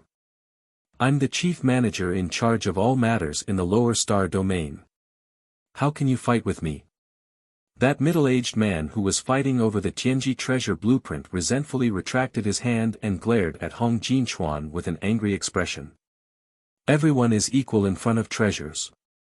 How about this? Let's see who among us can contract it first, and it'll belong to that person. Everyone else is not allowed to say anything. Arbor lay in the ice-cold snow. Her plain dress had already been completely dyed the color of blood. On it was the blood of her fellow sect members, her own blood, but even more of it was the blood of her enemies that she only felt that her entire body was exhausted. She narrowed her eyes slightly and glared at that patch of black on the horizon as if there was no one else around. She actually didn't hear a single word that these people were arguing about beside her. Damn girl, don't play dead. Hong Jinchuan flew into a rage out of humiliation and punched out with mystic energy. Just as it was about to land on Arbor's body, something pounced over from the side and pressed down on her body. This punch blasted it into 7 or 8 pieces. Arbor dazedly hugged that round and slippery head. Her small hands groped about on the snow beside her, wanting to pick up the scattered pieces of her arms and legs. Her debeo had completely cracked. That silly and noisy fool who would crawl over to her every few days and tell her, "Little mistress, you're so beautiful today," no longer existed. That weak chicken had been besieged until now. He wondered if it had died. There was no sound from Stay Up Late and the others. They were probably dead, too. Yes, everyone is dead. The talismans on his body had also been used up, and there wasn't much profound energy left. His profound sense was also on the verge of overdrawing. She was already that he had nothing left. She seemed to be the only one left on the snowy peak. It was so quiet that it made one's chest feel stuffy, and the rims of one's eyes were sore. Not a single tear could be shed. Perhaps very soon, she would also die. However, was she willing to die like this? She couldn't accept it. He couldn't accept it. He couldn't accept it. Her entire conscience felt as if it had been torn apart. She could only feel this terrible pain. It was so painful that she wanted to roll back and forth on the ground in order to get rid of this mental pain. She hated these repulsive and greedy villains. She hated herself even more, hated her own incompetence. Chirp. The little white squirrel kept rubbing against her neck. Its pair of black beady eyes were filled with pitiful tear stains. Pain. Her conscience felt as if someone was using a large machete to continuously slash at it. It was so painful that her entire body was trembling. Suddenly. Chapter 478. The hatred that filled her chest had practically transformed into substantial evil thoughts that were about to flow out. The throbbing pain in her head made her curl up her small body on the snowy ground, and her gaze suddenly landed on her left hand. At some point in time, a small section of a sharp sword tip had emerged from her left hand. Fushi. Sword. Inexplicably, she opened her mouth and murmured. She reluctantly reached out her right hand and stroked this small section of the sword tip. This sword. It had been hidden in her body all this time. And she, from beginning to end, had actually not sensed it at all despite growing up to this age. She could call out its name in one breath and even feel an eerie sense of familiarity wash over her. You must be my old friend, right? It's just that I don't even remember you now. Arbor squeezed out what little was left of her conscience and desperately mobilized her nearly exhausted mystic conscience, wanting to pull this sword out of her body. She could feel a majestic and terrifying power contained within the sword. She hoped to use her own hands to hold this Fushi great sword. Right now, she especially wanted to kill someone. Hong Jinchuan and the others weren't fools. They had already smelled a hint of danger, and they narrowed their eyes at Arbor, who was curled up on the ground. What is she doing? This damn girl, don't tell me she still has a trump card that she hasn't revealed. The middle-aged mystic cultivator said sinisterly. Hong Jinchuan immediately frowned and said angrily, the damn girl probably won't reveal the whereabouts of the sacred water. Let's chop her up and look for it again. Quickly look. A sword appeared in the little girl's hand. Hong Jinchuan was startled by that mystic cultivator's shout. His gaze landed on Arbor, and he only felt a trace of coldness creep into his heart. He absolutely couldn't allow this damn girl to continue living. At such a young age, she had so many trump cards and such strong combat strength. Who knew if they would still be her match after a year or two? This kind of prodigy also had an irreconcilable feud with their Ani prefecture. The two sides were already in a state of irreconcilable enmity. He absolutely couldn't allow a hidden and powerful enemy to continue existing. After this battle, Ani prefecture's forces on Sikong planet were practically wiped out. Their vitality was truly greatly damaged. After expending so much manpower, if they couldn't bring back some treasures, it would be hard to explain to the manor head. It was all this damned girl's fault. She had taken out the Tianji treasure map and killed so many people from an prefecture. However, it didn't matter.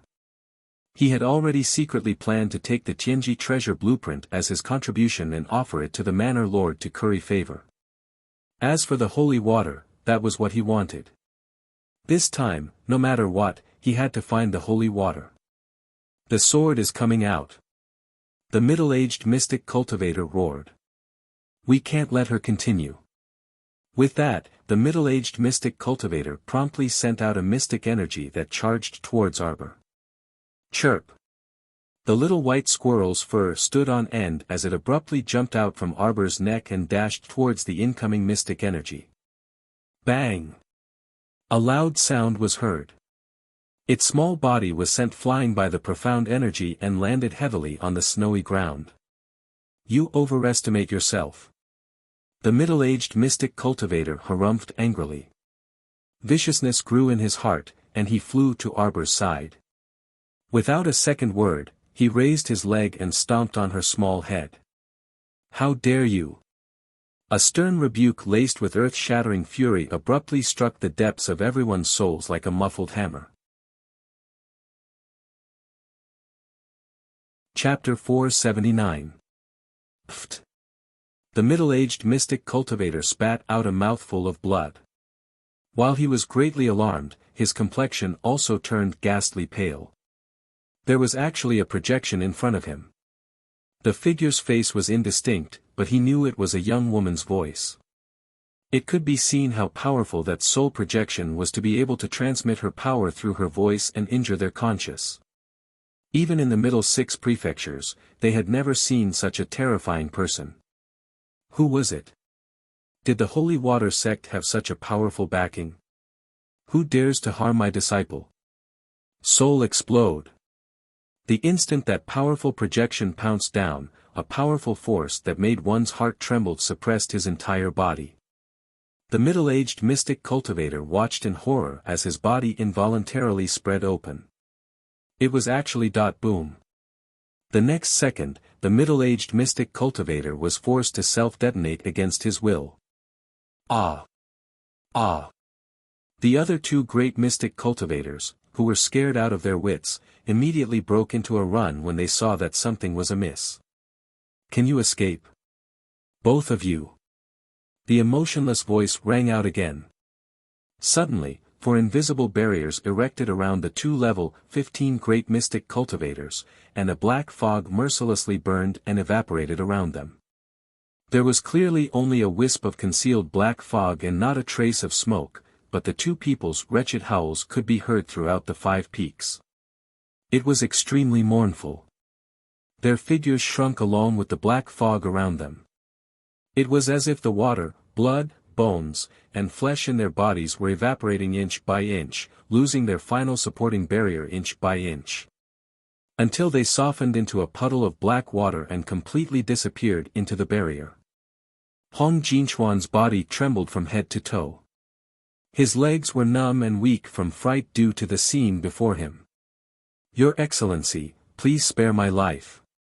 Your Excellency, please spare my life. Hong Jinchuan involuntarily knelt down at this time with a face full of piety and extreme submission. There was not a trace of humiliation in his heart. Facing such a powerful expert with such a powerful aura, Hong Jinchuan could not muster any thoughts of resistance. Right now, his mind was filled with regret and fear. If he had known that the Holy Water sect had such a terrifying backer, how would he have dared to come and cause trouble? Pa! As the mysterious man flicked his sleeve, Hong Jinchuan suffered a heavy slap on his cheek.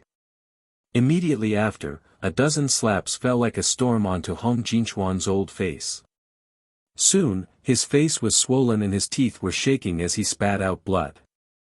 How dare ants surround and attack a raging tiger? The furious shadow grabbed Hong Jinchuan and tore his body in half effortlessly. Then, he threw Hong Jinchuan to the ground like a piece of paper. Xiao Mu was already lying on the snowy ground, and she was merely staring blankly at that violent apparition in a daze. So powerful, so powerful. In her eyes, level 15 mystic cultivators were merely existences akin to ants. With a flip of his hand, he could destroy them in the span of a breath. Master. The shadow in front of her should be her former master that little tree mentioned. No wonder she felt that it was so familiar. Arbor felt her eyes sting, but she couldn't shed a single tear. She clearly wanted to cry so badly. Little treasure, little treasure. The illusory figure anxiously called out, "Are you all right? Don't make Master worry. Your soul is unstable, so don't recklessly use the Fushi greatsword. Take it back and don't use it unless it's absolutely necessary. Remember, remember. Master." Chapter 480. Little treasure, Master's good child. You've already grown so big and beautiful. Master only wishes for you to be well. Right now, your mind and body can't control the Fushi greatsword, so remember, don't summon it. Good child, Master and your Aunt Master both miss you very much. After that apparition abruptly dissipated, the lingering voice still lingered in her ears. The little stoic blankly laid there without moving. Her nose was sour, and a single sentence reverberated in her mind, "Master and Aunt Master. Don't abandon little treasure. Don't abandon little treasure. Little treasure will be obedient. Master." The sapling's voice abruptly rang out, containing a trace of anxiety and fear. What happened? Why did you make yourself so miserable and desolate when I only went into closed-door cultivation for a little over a month? Chocho, sect master is dead. Murong Sun is also dead. Eldest senior sister, second senior sister, and the others are all dead. Even Big Treasure is dead. I don't have anything left. The little stoic pitifully said as she hugged Big Treasure's round head. How could you not have anything? No matter what the future holds, at least you still have me, Chocho. No matter where Master goes, Chocho will accompany Master. Chocho loudly exclaimed with heartache. Master, don't be afraid and don't worry. Return to Paradise Planet first. Chocho, bring your senior sisters back too, okay? Okay. Arbor's voice was hoarse as she nodded lightly. Even if it was just a few broken limbs, she still wanted to properly bury them. She would bury them on Paradise Planet's peach orchard slope. That place faced a peach forest and was surrounded by a large emerald lake. Her senior sisters would definitely like that place very much, right? Master, your conscience is about to dry up. You have to rest well and recover well. After the sapling carried Arbor back to Paradise Planet, he squatted next to her. The two beady eyes on the tree trunk were filled with worry as they looked at her. I want to lie down for a while. I don't want to think about anything or say anything. Master. Where's the holy water?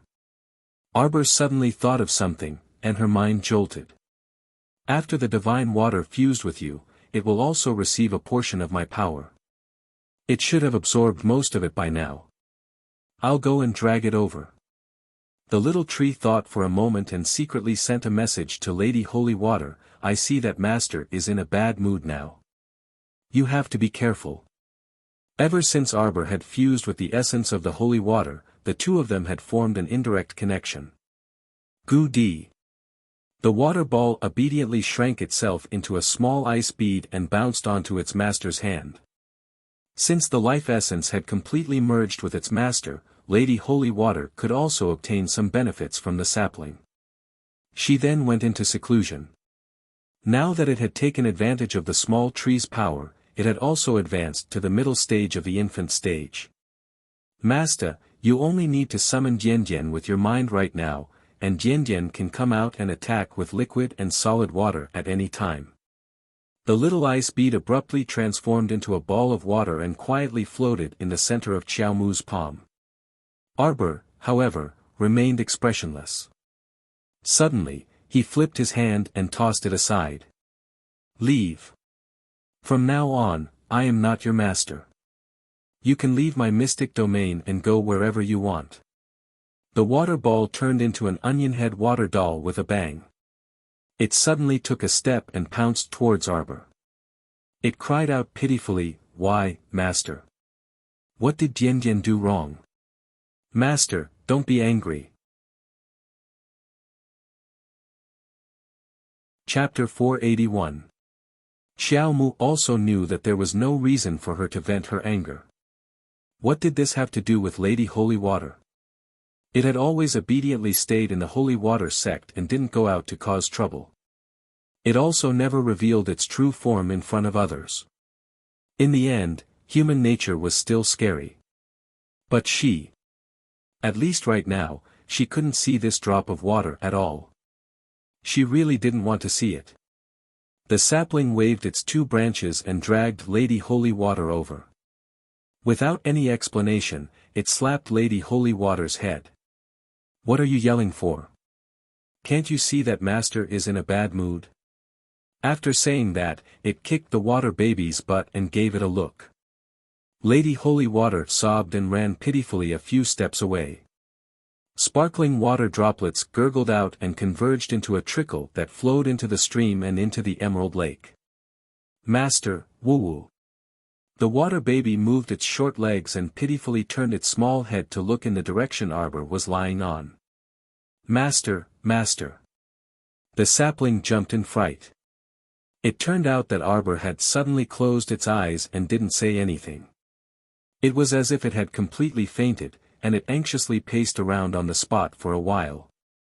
The water child rolled all the way back with gurgling sounds and melted into a ball of blue water, rubbing itself against Xiao Mu's body. "Qiu, did master faint from anger because I was useless?" The sapling gloomily glanced at it. It originally wanted to beat it up to vent the stuffiness in its chest, but after thinking it over, beating it up was completely unreasonable, so it dropped the matter. The sapling picked up Arbor with its branches and casually used them to weave a more comfortable hammock for her before placing her inside. The pair of black bean-like eyes on the branch stared fixedly at its master for a while before letting out a long sigh. "Dottie, don't blame master. I don't blame her. She's just too sad. Let her rest for a while. I know she can recover. She definitely will." The sapling patted the water blob. The water blob emitted a faint blue light and bounced on the ground with gurgling sounds. "Master, what's wrong?" "She's fainted from overexertion of her conscience." The sapling softly exclaimed, then patted the branch and said, "But this might be a good thing. Let's go. Let's not disturb master's rest. Go help me clean up the remaining fellows on the snow-capped peak." Little Tree's body emitted a vicious aura. "Kill them." A strange scene appeared above the Holy Water sect's 5 peaks. Branches suddenly drilled out of the snow without warning.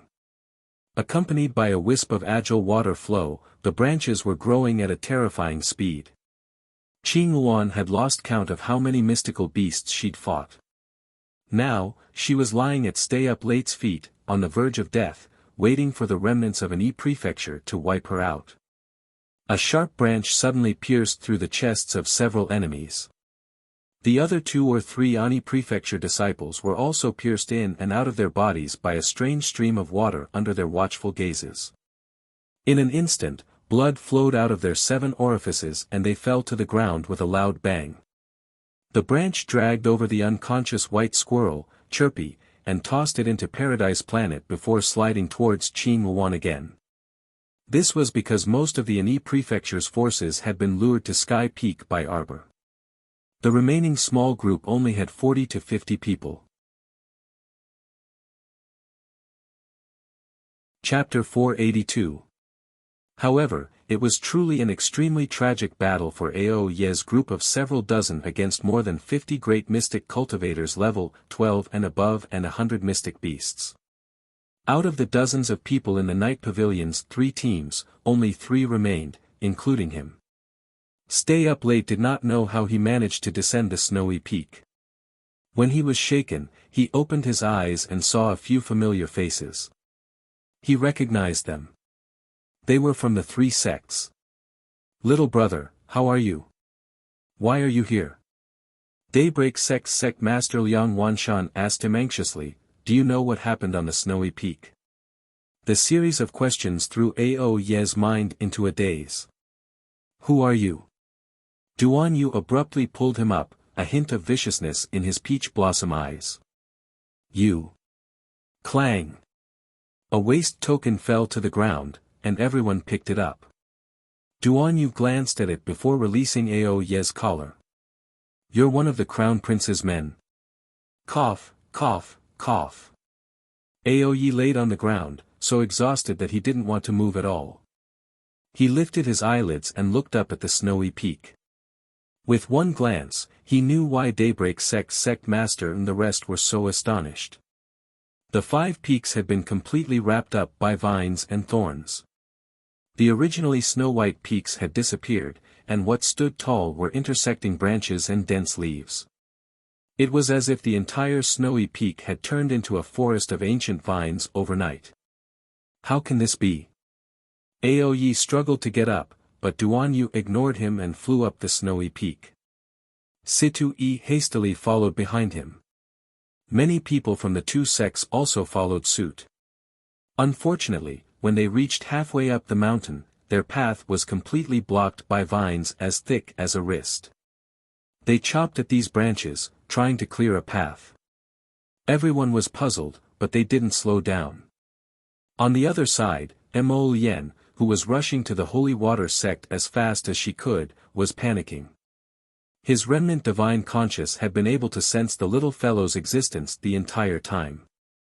But just now, he couldn't sense anything. It was as if the little fellow had suddenly disappeared from the world. Her aura had completely vanished from the world. 7th Yen knew that his master was anxious, so he swung his dragon tail and dashed towards the Holy Water sect at a speed comparable to light.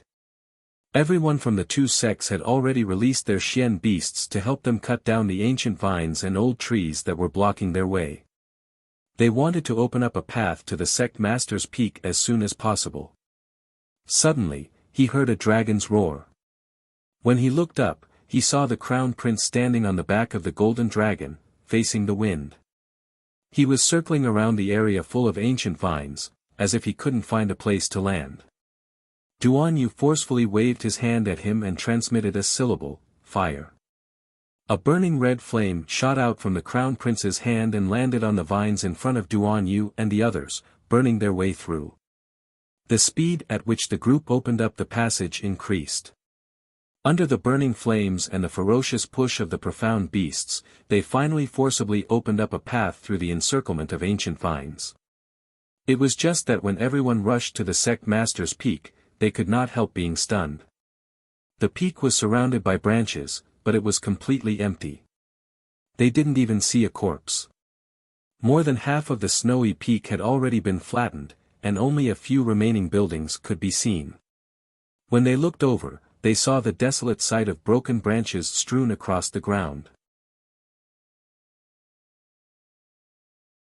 Chapter 483. Jojo. Mo Lien pressed down on the golden dragon, and the human and beast both landed on the snowy peak. Everyone chopped at the surrounding vines to create a place for them to stand.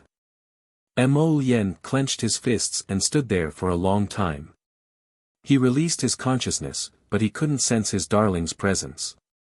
She really disappeared, she really disappeared. How could this be? Mo Lien was completely flustered. He thought he sensed wrongly. However, reality proved that even though his consciousness had spread out so far and searched from top to bottom, front to back, he still couldn't sense her existence. "Master, she's not here." The young 7th Yen solemnly shook his head at him. 7th Yan's consciousness could cover a radius of at least 3 kilometers. So to say, his Qiao Qiao really had disappeared from the Holy Water sect. Mo Lien refused to give up and looked at Duan Yu and the rest. "No, how could she not be here?" Duan Yu anxiously said and abruptly turned to look at Ao Yi. "Where's Jojo?" Ao Yi was even more at a loss. I only saw Miss heading towards that snowy peak in the middle. When I woke up later, I was already at the foot of the snowy peak. Cough cough. I encountered people from your two sections. Everyone's gazes simultaneously turned to Sky Peak, which was the most central of the 5 peaks. Mo Lien flew over without another word, burning all the branches and vines that blocked her way along the way.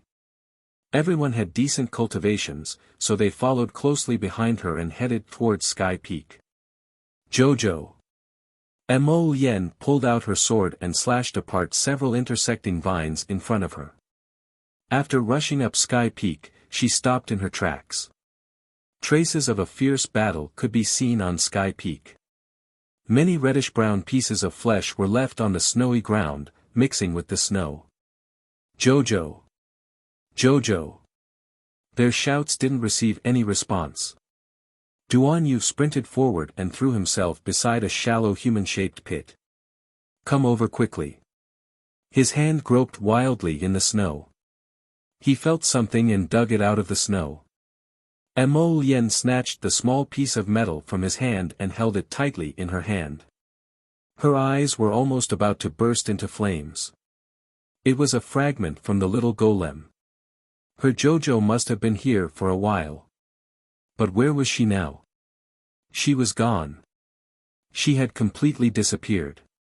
Ciao ciao. Mo Lien bolted for an even higher snowy peak. His heart was extremely flustered, as if it was being tightly gripped by 5 or 6 terrifying hands. It was so painful that he almost couldn't breathe.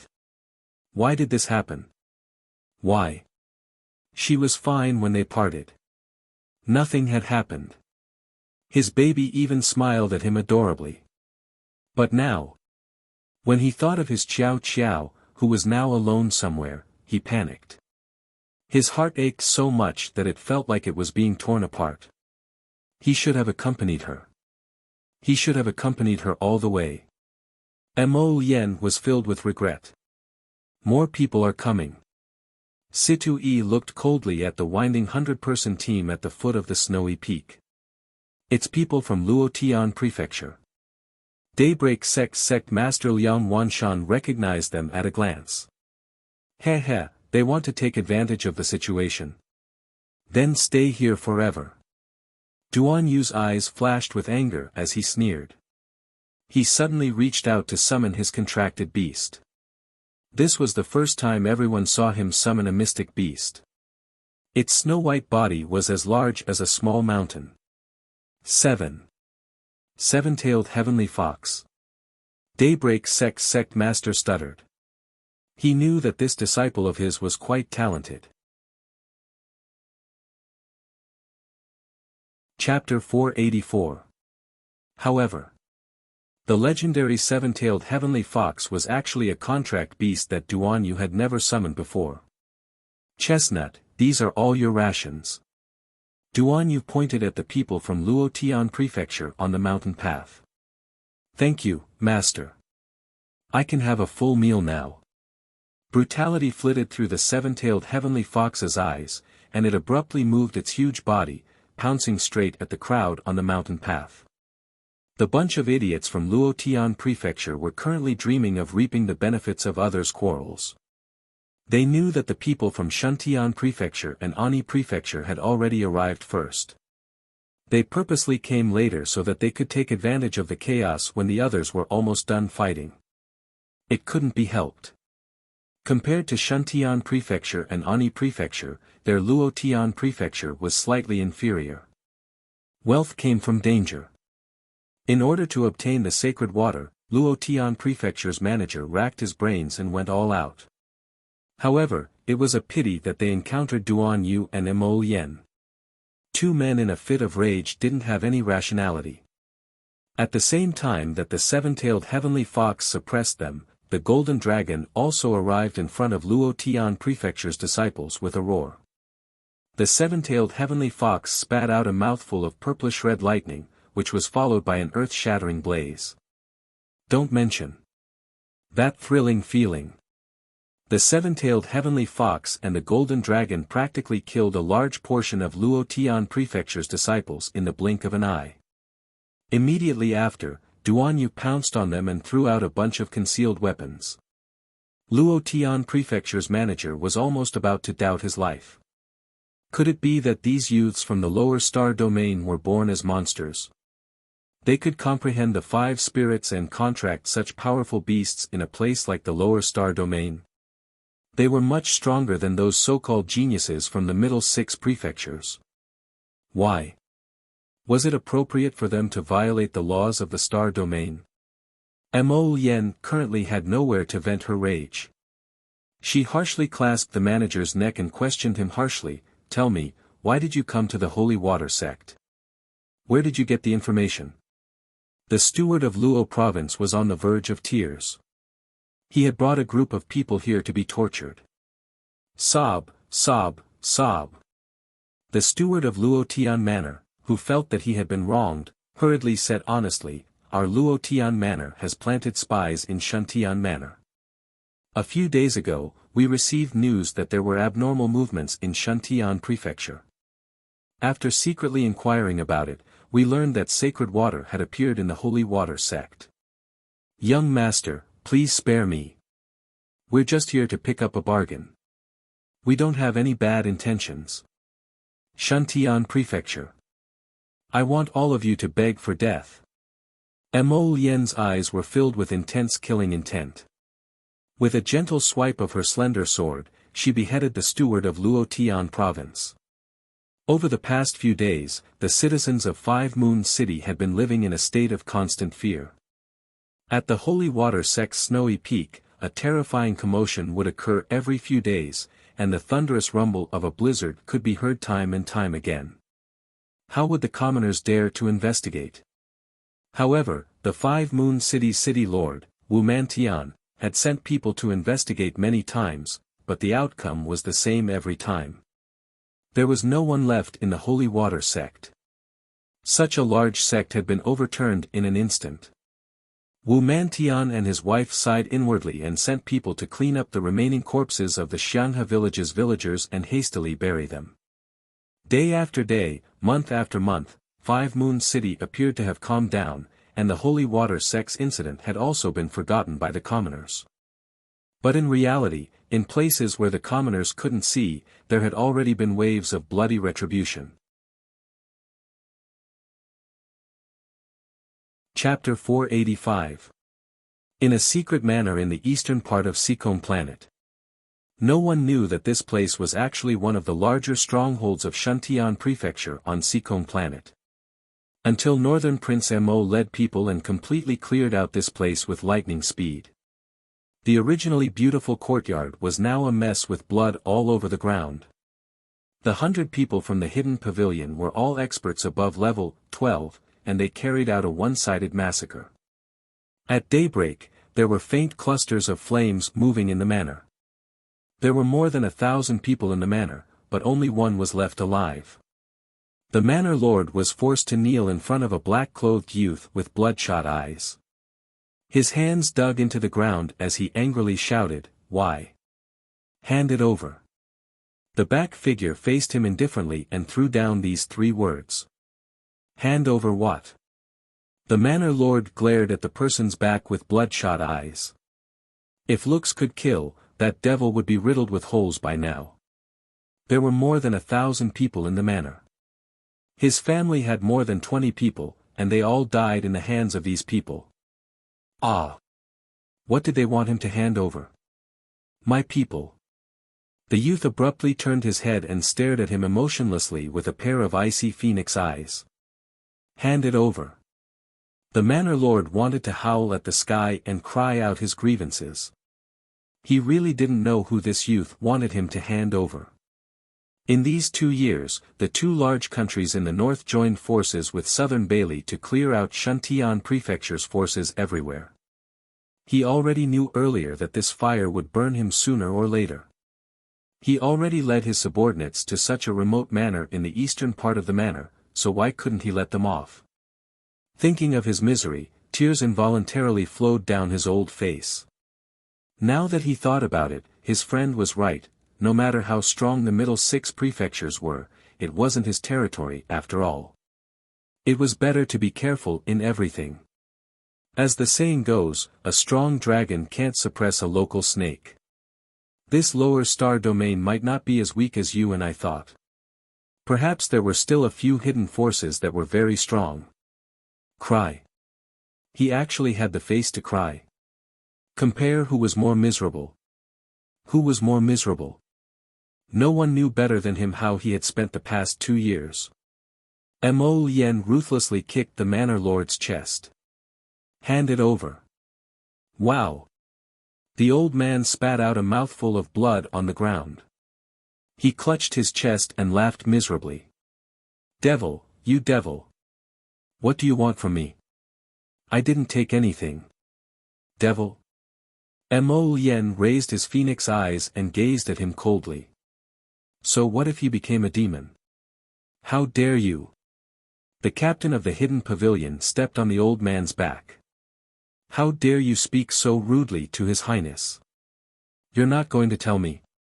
Mo Lien's phoenix eyes narrowed as she laughed coldly. This solitude wants to refine the flesh and blood of your entire family, old and young, and turn them into mechanical puppets. This solitude will make you people of Shantian Palace obey orders for eternity, and never be able to reincarnate. The old man's pupils shrank and he screamed, No, no, no. What do you want me to say? Your Honor. I didn't take anything. I didn't take anything. My people. Mo Lien flicked her sleeve, and a heavy slap landed on the manor lord's face. You bunch of snakes and worms from Shantian Hall, you took away my man and haven't returned it to me for 2 years. Hand it over. The old man fell to the ground. He didn't catch his breath and lay there motionless. A member of the hidden pavilion went forward to check his pulse. He turned to the crown prince and said, He's dead, Your Highness. Mo Lien's cold gaze landed on him. She said indifferently, Continue searching. This solitude wants everyone in Shantian Palace to be exterminated. Chapter 486. The evening wind blew gently through the forest. Peach blossom petals fluttered like snowflakes and landed on the red clothes with rustling sounds. The lake was sparkling, and schools of fish swam. The water and wind were cool and meandered. At this moment, a broken peach blossom petal landed on her lips. Her lips were rosy and moist, vermilion without being touched. Her crescent brows moved slightly, and she lifted her eyelids. A pair of pitch-black eyes opened slightly. Master, you've been lying here for 2 days and 2 nights. A little tree ant ran over and shook its tree arms. If you lie down any longer, little mushrooms will grow all over your body. Chio. How long have I been sleeping? 2 days and 2 nights. The little tree ant bounced a few times beside her. Master, get up. Arbor reached out and picked up the broken petal stuck to her lips. Her ice-like eyes moved indifferently and she turned to look at the little tree. What am I going to do today? Master, there's actually nothing to do. You've planted all the seeds in the ground these days. Many medicinal plants have already started to grow healthily, and those vegetable fields can harvest several rounds of vegetables. Go and collect them. Arbor reached out and grabbed a thin book to cover her face. I'll sleep for a while. The little tree, Guru. A small ice bead rolled to the little trent's feet. A small claw extended from the ice bead and scratched the little trent's trunk. The little tree ant stretched out its branches and whipped it. Guru. The ice bead thought that it had hidden itself well and had been hiding under the little trent's branches and leaves. Occasionally, when it approached its master, it would only sneak a glance at her before shrinking back. Don't be so sneaky. The little tree ant scolded in anger and amusement. Do you think Master is stupid? She already knew that you didn't scram. Guru. Speak human language. The little tree ant was so angry that it wrapped its tree arms and punched the ice bead. Master has been lying for 2 days and 2 nights. Aren't you hungry? The little water blob asked pitifully. The little tree ant sighed. When it turned its head, it was suddenly stunned. Under the peach blossom trees, a red dress had long disappeared. It had been a long time since she came to this hillside. Facing the peach blossom forest, it was surrounded by a circle of green water. The peach blossom slope was full of flowers and green grass, and the fragrance was intoxicating. Xiao Mu stood in front of a nameless grave, not moving an inch for a long time. Her slender and straight figure stood in front of the grave. Under her fierce red clothes, her slender fingers poked out of her sleeves. With a move, 2 jars of wine appeared in her hands. After slapping open the wine seal, Xiao Mu took a sip before turning the wine jar upside down, mixing the wine into the soil. Fellow disciples, Jojo will drink first as a sign of respect. Master. The little tray ant skipped all the way over. Master, you. Have I not been here for a long time? The sapling grunted sullenly. Master, ever since you buried the holy water sect disciples here, you haven't set foot here. Chocho, how long have I been here? It's been a long time, Master. It's already been a little over 2 years. The sapling stretched out a branch and gently tugged at her sleeve. Its heart ached when it saw its master like this. Arbor walked forward a few steps and arrived in front of a coffin sealed in ice. Separated by a thick layer of ice, she indifferently gazed at Su Shanshan, who was lying inside. With a move of her finger, a peach blossom was placed on top of her ice coffin. Chapter 487. Master, you should go out now. The sapling said weakly. Looking at its little master who was gently caressing the ice coffin, its tree-like face almost scrunched together. The sun rises and sets, day after day. Master, you've already stayed here for more than 2 years. Other than the first 6 months when you advanced your conscious in your sleep, after that, I always felt that you were no different from sleeping when you were awake. It was lifeless. No, it seemed to be world-weary. Chocho, are you disappointed in me? Arbor murmured softly. The sapling shook its sharp tree head like a rattledrum. No. Chocho will always love Master so much. Don't hang out with that blob of water in the future. Its tone was becoming more and more similar. Arbor stood up and walked towards the treehouse she lived in. She skillfully climbed up her treehouse and carried the little white squirrel out. As usual, she fed it a few mouthfuls of medicinal liquid and stroked its round belly. In these 2 years, the little squirrel hadn't woken up again. 2 years ago, the fatal blow from that middle-aged mystic cultivator from Ani Prefecture had nearly shattered all the bones in the little white squirrel's body. After that, she had stitched the little squirrel up needle by needle and poured the precious medicinal liquid into its stomach like it was plain water. In these 2 years, although its condition had improved slightly, it still hadn't woken up. Hence, Xiao Mu fed it the medicinal liquid every day, feeding it 3 meals a day. Chocho, don't forget to feed it medicine in the future. Arbor wrapped the little white squirrel up and put it in the treehouse. On the other end, a cyan blue chick flew onto her arm with a quack. Arbor stroked its fur in passing, but before she could speak, she heard the sapling Chocho shriek and howl. Master, where are you going? Why do you need Chocho to feed you medicine? Master, you can't be thinking of. Master, don't die. Master. You can't go and commit suicide. I won't let you die. Chocho won't let Master die. Once Chocho started crying, the little water ball immediately burrowed out from under the leaves on its head. As soon as it saw Arbor, it started to cry pitifully. It looked like a blob of water wanted to get close but didn't dare to. It cried pitifully, Master, Master, don't die. I'll leave. I'll leave now. Woo-woo. Arbor looked at the 2 little ones speechlessly and punched the little Trent's little head. Who wants to die? The little tray ant and the little water ball sobbed for a while before they suddenly stopped crying and said in unison, "Master, are you going to die?" Arbor simply couldn't be bothered to talk to these two idiots. "I'm going home," Arbor said indifferently. "In the future, I may not come to Paradise Planet every day. The heavy responsibility of taking care of Chirps will be handed over to the two of you." "Master." The little tray ant and the little water ball hung on her lapel, one above and one below. They exclaimed in unison again, "You're going out." "What, you don't want me to leave this place?" Arbor asked dryly as he leaned against a tree branch. "This place is indeed quite good. It's carefree, aloof from worldly affairs, and has no worries." "Master." "Of course I'm going out." Arbor slowly took out an iron tablet from his chest and looked at it coldly. "I still have to go settle accounts with them, don't I? Even if I'm the only one left in the Holy Water Sect.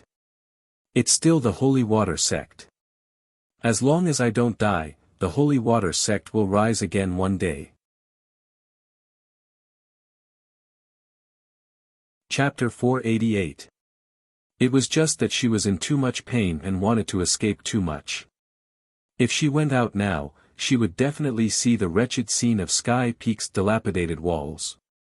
Because the sapling only dragged her into Paradise Planet, she would still be on the Holy Water Sect's Sky Peak when she came out. She didn't want to, nor did she dare to, go out. She even loathed this ugly world. If she could, she really only wanted to peacefully live out her life on Paradise Planet by herself. However, a bellyful of hatred might not be able to calm her heart. The entire Holy Water Sect's 800 disciples had one life. One day, she would make them pay for this debt one by one. No one should think of having an easy time. "Now, I'll start with you." Arbor tightly clenched the iron tablet in her hand, wanting to crush it. She had repeatedly checked this iron tablet she picked up from the shattered Holy Water Sect's ancestral hall. The name of Guanlan City's Qin Estate was engraved on the back. Qin Estate. What did it have to do with those people from Shuntian Prefecture? Or could it be that Shuntian Prefecture's power was hidden within Guanlan City's Qin Estate? "That stooped old man who appeared in Dwelling Valley, did you die or not?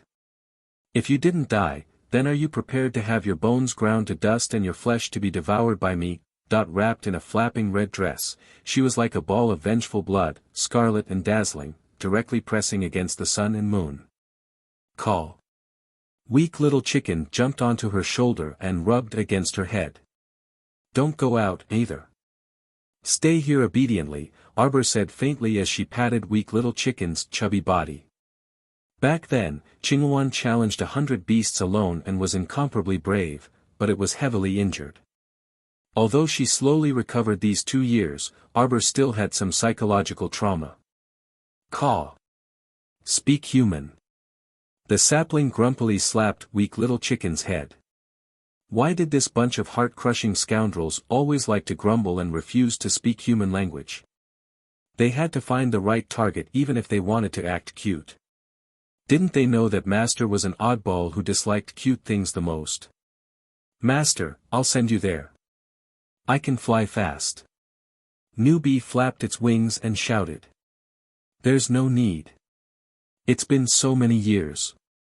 A few days won't make a difference," Arbor said calmly. "I'll go to 5 Moons City and buy a horse." The water ball shrank and hid behind the little tray ant, not daring to say anything. On top of the mist, 2 round eyes looked at its master cutely. Arbor suddenly beckoned to it. The little water blob immediately flew over excitedly and threw itself into her arms. "I'm sorry." She had long known that her anger was completely unreasonable. It was just that during that period of time, she really didn't want to see that blob of water. Could the holy water really make the people of the 6 constabularies so obsessed? "Little Master is finally not chasing me away. Wow." The little water blob felt wronged and happy at the same time. Just as it was about to burst into tears, it saw its little master quickly take out a big bottle. The little tray ant was speechless. All of a sudden, the water blob held back her tears. Yes, for some reason, when she saw that big bottle, the water blob didn't want to cry anymore. Arbor looked at her regretfully and put away the bottle in her hand. She turned to the little tray ant and said, "Send me out."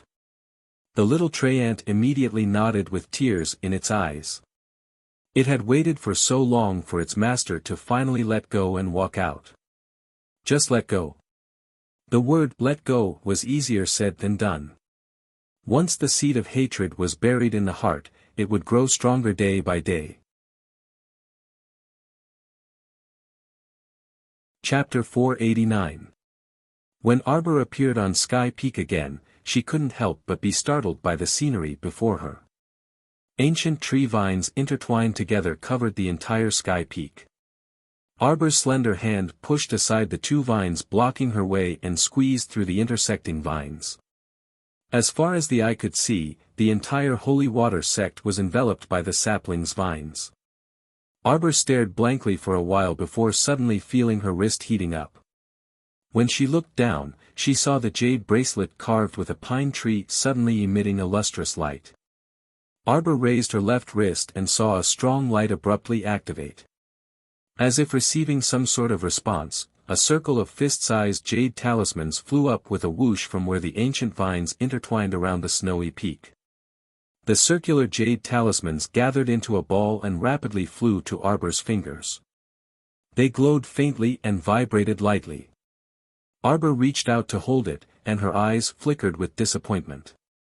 How could those people from Shantian Prefecture and Ani Prefecture find the treasure pavilion? It turned out that at the critical juncture that day, the Maple Pavilion had already been enveloped by a talisman matrix.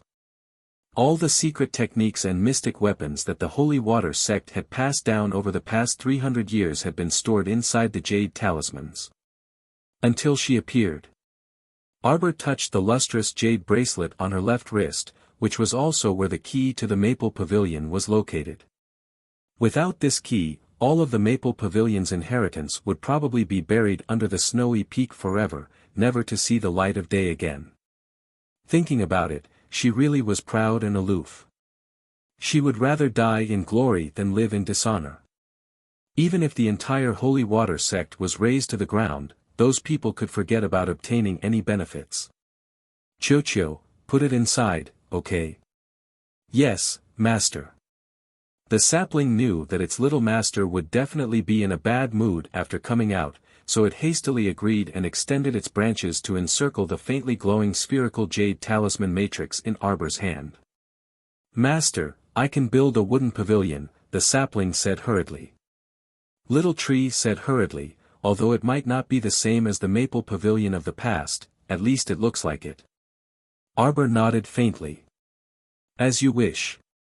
After the Maple Pavilion was dragged into Paradise Planet by the sapling, the jade bracelet on her left wrist stopped resonating with it. It dimmed slightly and remained dormant on her wrist. Arbor reached out and caressed it again, looking up at the sky covered by the ancient vines. Only a tiny bit of sunlight could be seen seeping in through the gaps between the leaves. Little dots of light landed on the ground, making the whole environment look very gloomy and gloomy. Murong Sun, I'll be of marriageable age in 3 months, Arbor muttered to himself. With a slight movement of his body, he drilled out from between the vines and landed lightly on the snowy peak. Xiao Mu's seemingly slow floating speed actually took no more than a few seconds before her slender figure landed at the foot of the mountain and entered Xianhe village's range. Xianhe village was desolate and devoid of any signs of life. Along the way, they saw that the ground was covered with withered leaves, and only a stretch of dilapidated walls remained. At this moment, a few soft voices suddenly came from behind the collapsed house. Arbor was startled. She hadn't seen anyone for more than 2 years, so she subconsciously still didn't want to see people. The Holy Water sect's area had long been deserted, so why would there be voices? In the blink of an eye, her petite body had already disappeared from where she stood. When she reappeared, a pair of lonely and dark eyes landed on the small slope behind the dilapidated walls. Chapter 490. There were 4 people sitting there, a typical adventurer team. The 4 of them were currently roasting some simple food around a fire. One of them sighed and said, "Life has been getting harder and harder recently. I heard that City Lord Wu has already given the order to start moving the city today. All of 5 Moon City's people will be migrating to the northern fortifications. We can't grow anything. If this continues, the entire city's people will starve to death." Sigh. Another person heaved a long sigh and used the branch in his hand to poke at the fire, poking a short and fat boy beside him. "You punk, what are you spacing out for?" The short and fat boy's bald head was barren, and his body was as round as a ball. His face was fair without a beard, and he was carrying a large iron pot on his back. "What's wrong? You've been spacing out." "Nothing." The short and fat boy picked up a small piece of sweet potato and fiddled with it. After a while, he raised his head and said, "Eldest brother, I came here when I was young." "Came to the Holy Water Sect?" Eldest brother was taken aback, but then he asked with a smile, "When was that?" "Several years ago, I guess." The iron pot boy scratched his bald head and smiled honestly. "At that time, I was young and didn't know any better. I even pretended to be a girl and came to the Holy Water Sect to participate in the test." After the 3 brothers were taken aback, they abruptly burst into loud laughter. "You brat, you're really ingenious." Second brother slapped his bald head and laughed heartily. "What are you laughing at?"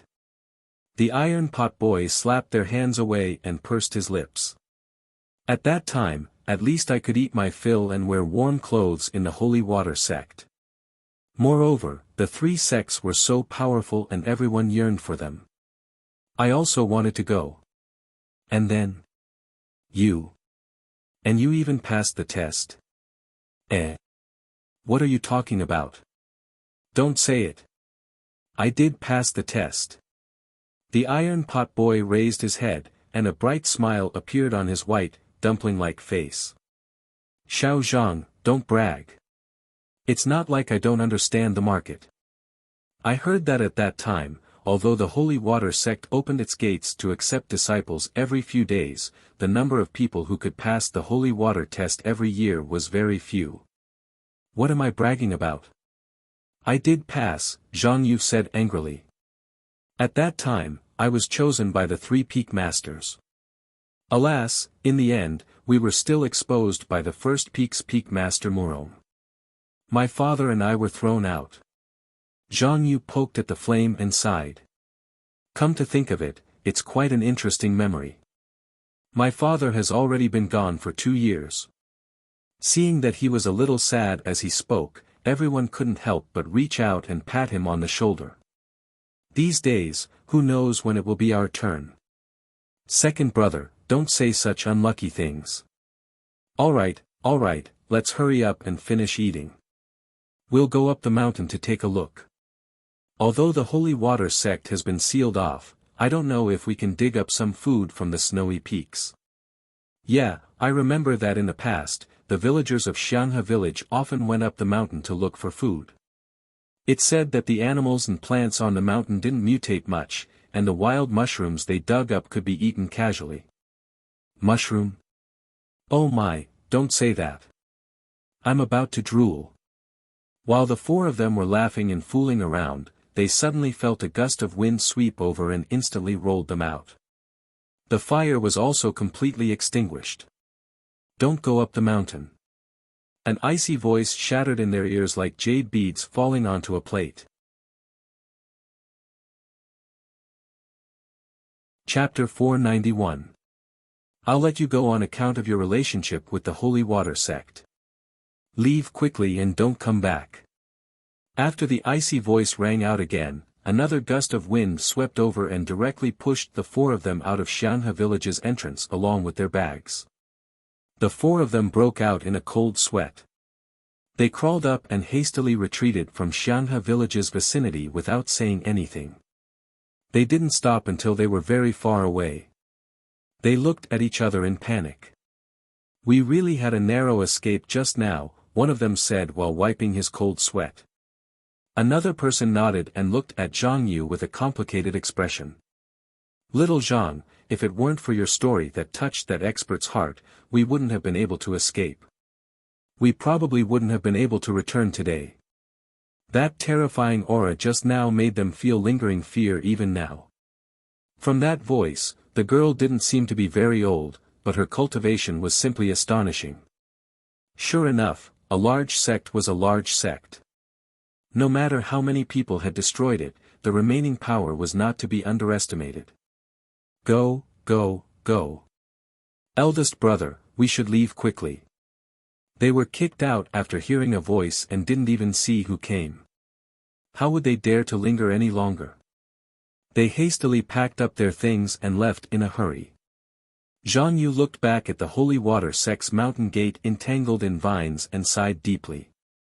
Not long after the four of them left, Arbor's smoke-like figure stood there indistinctly. She gazed icily in the direction they left. Just now, she had the intention to kill.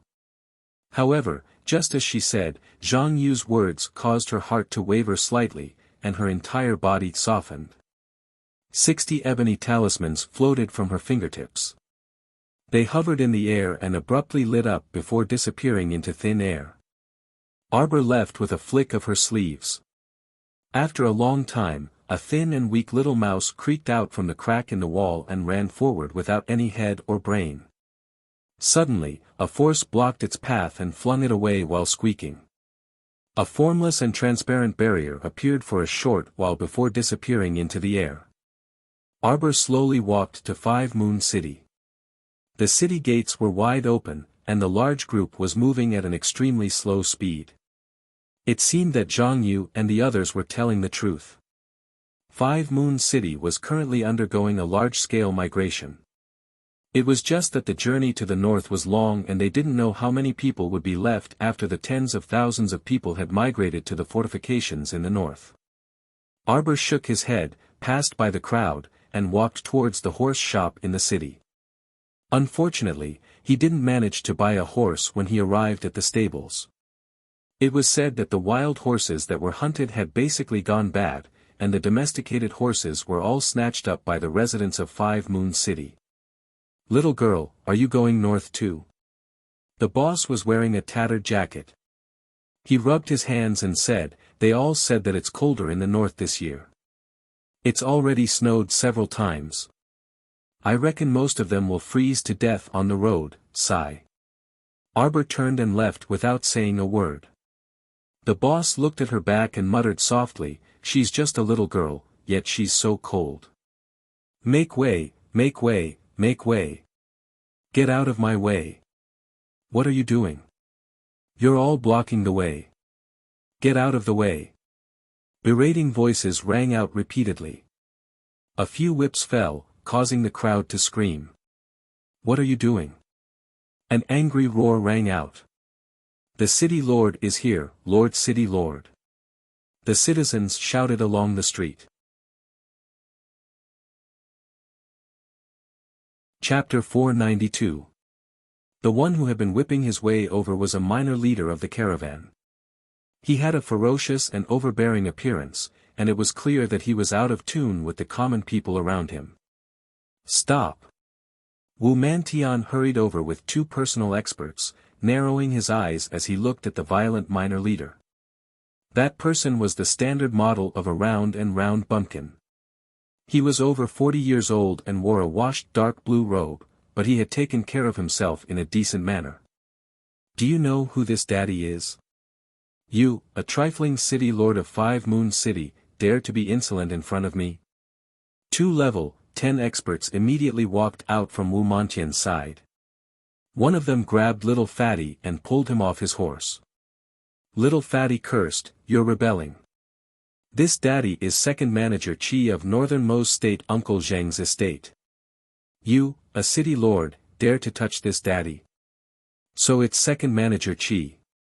Wu Mantian sneered and cupped his hands towards him, if there's anything you want to say, please say it properly.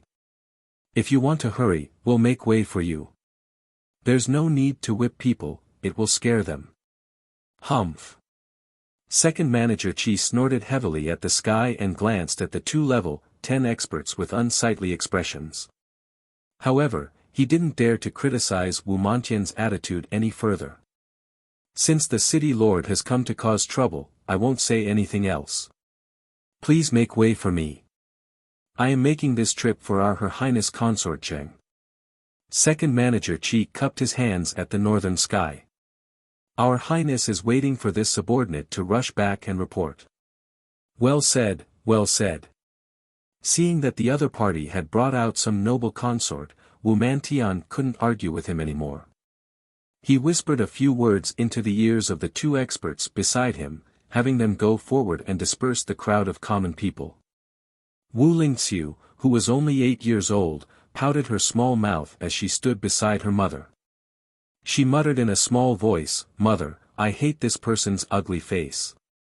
The city lord's wife gently tugged on her daughter's small hand, indicating for her not to speak. Arbor stood coldly at the back of the crowd. The commotion just now made the crowd even more crowded, so she stopped for a moment under the eaves of a house.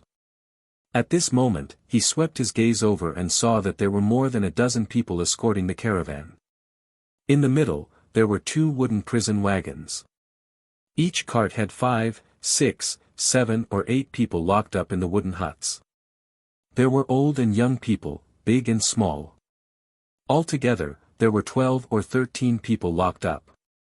A girl of about 5 or 6 years old stood in the prison wagon, her 2 thin and weak little hands tightly gripping a wooden pillar as she stared at the people outside. The crowd began to stir.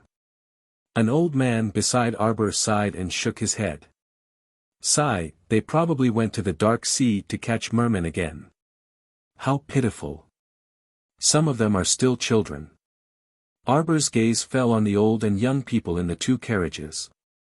He saw that they were all looking at the citizens outside with anticipation in their eyes. However, even Wu Mantian, the city lord, could not interfere with Consort Zheng's matters, let alone a group of ordinary people like them. If they wanted to meddle in other people's business, they had to be alive first. Merman. Arbor muttered to herself. The old man glanced at her but was shocked by the appearance of the red-clothed, cold-faced little girl in front of him. The little girl was dressed in a fluttering red robe. Her waist was slim, and her lips were clean and vermilion. Her hands were tucked in her sleeves, holding a small hand warmer. She had crescent brows and starry eyes. Her pair of beautiful, pitch-black eyes were like 2 deep, swirling abysses that seemed to suck people in with a single glance. Chapter 493. It wouldn't be an exaggeration to say that she was a celestial being reborn. She had such stunning beauty at such a young age. She would definitely be a calamity in the future. Arbor only muttered to herself and didn't need anyone to talk to her. However, as soon as she opened her mouth, 2 or 3 people immediately started talking to her. Little girl, merfolk have always lived in the waters of the dark sea. They don't come ashore easily. As soon as a man spoke, his plump wife immediately twisted his pig ears and scolded, "Look, look, look. Why aren't your eyeballs falling out? Is she beautiful? Huh? No, not beautiful, not beautiful. Wife, you're the most beautiful. The most beautiful. Don't be awkward, awkward. Ears, ears." Woo-woo. Who knew if he would be struck by lightning for saying such untrue words? After the couple left, not many people paid attention to them. At this moment, the road was crowded with people everywhere. Many people were still hurriedly packing their luggage and clothes at this time and carrying baskets of things out of their homes. Merfolk have always advocated peace. However, it's said that the sea isn't calm these days. Merfolk occasionally come ashore to look for food, but they're probably caught, a scholar in green beside her continued. At this moment, Arbor's gaze met the little girl's on the prisoner carriage. She subconsciously reached out to stroke her chest. When she saw the holy water for the first time and the holy water rushed toward her body, her chest had also been like this, burning faintly like a spark. She felt a bit stuffy and uncomfortable in her heart. The little girl's eyes, which longed for the outside world, reminded her of the little girl who died in her arms 2 years ago. For some reason, she wanted to be willful. After the crowd dispersed to both sides, second manager Qi mounted his horse and led a group of people on the road with his head held high. Xiao Mu gazed coldly in that direction before suddenly flashing away. The scholar in green was stunned.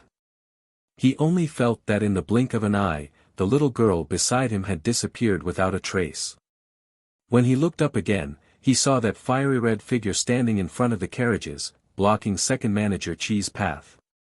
Second manager Qi was just about to flip out, but when he saw the little girl's face clearly, his saliva ran down. His fat face drooled as he gazed at the girl. His voice, which was strangled, was so soft that it made one's hair stand on end. "Little girl, why are you looking for me? Do you want to return to Guanlan City with me? Release her." Xiao Mu coldly uttered these 2 words.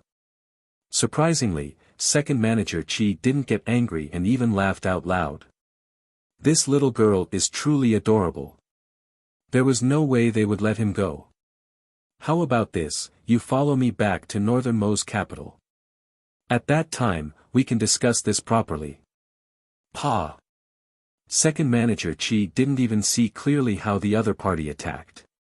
He only felt a pain on his cheek before he fell from his horse and fell to the ground. Under the watchful eyes of the crowd, he fell flat on his face and immediately made everyone around him laugh. "Good."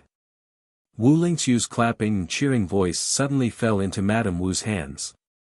Wu Montian's eyes narrowed slightly as he looked at the girl who was blocking the carriage with a look of disbelief. Wasn't that little divine physician from the Holy Water sect? The Holy Water sect's snowy peak had been enveloped by vines for the past 2 years, and no one could climb it. Where did this little divine physician come from? There was a hint of excitement in Wu Montian's eyes. The Holy Water sect hadn't been completely exterminated. There were still people in the Holy Water sect. Chapter 494. Second manager Qi spat out a mouthful of blood. He clutched his swollen face and staggered up in disbelief. That young lady just now was her. All of a sudden, second manager Qi's pupils contracted. He saw a lightning-fast figure glide past his eyes. "What are you doing?" "This is Her Highness Consort Cheng." "She." Arbor raised her hand, and more than a dozen immobilization talismans flew up and stuck to the faces of the Zheng estate servants. Intermediate level talisman, blue immobilization talisman, immobilized for half an hour. Opponents 1 level higher than the user would be immune to the effect. Among these Zheng estate servants, only 2 were level 6 mystic cultivators. The rest were body cultivators and ordinary people, so the immobilization talismans were naturally quite effective. Thus, everyone saw that those fellows who had been baring their fangs and brandishing their claws just now all maintained a fixed position, standing there with a dazed expression on their faces. "Why you? What kind of witchcraft did you use?" Second manager Qi's shrill voice rang through the air. He covered his face with one hand and pointed at Arbor with the other shakily. "Why you dare to offend our Zheng estate? Little bitch, aren't you afraid of death?" Arbor ignored the hooting second manager Qi and walked to the prison carriage without minding her own business. An intermediate-level Vajra talisman floated in front of her. This was one of the new intermediate-level talismans she learned after opening the 4th jade slip. After activating the Vajra talisman, it could make parts of the body as hard as Vajra and indestructible. That's why, when Xiao Mu's hands gave a light tug and crushed the 2 large copper locks into powder like she was crushing tofu, second manager Qi's eyeballs nearly popped out of their sockets.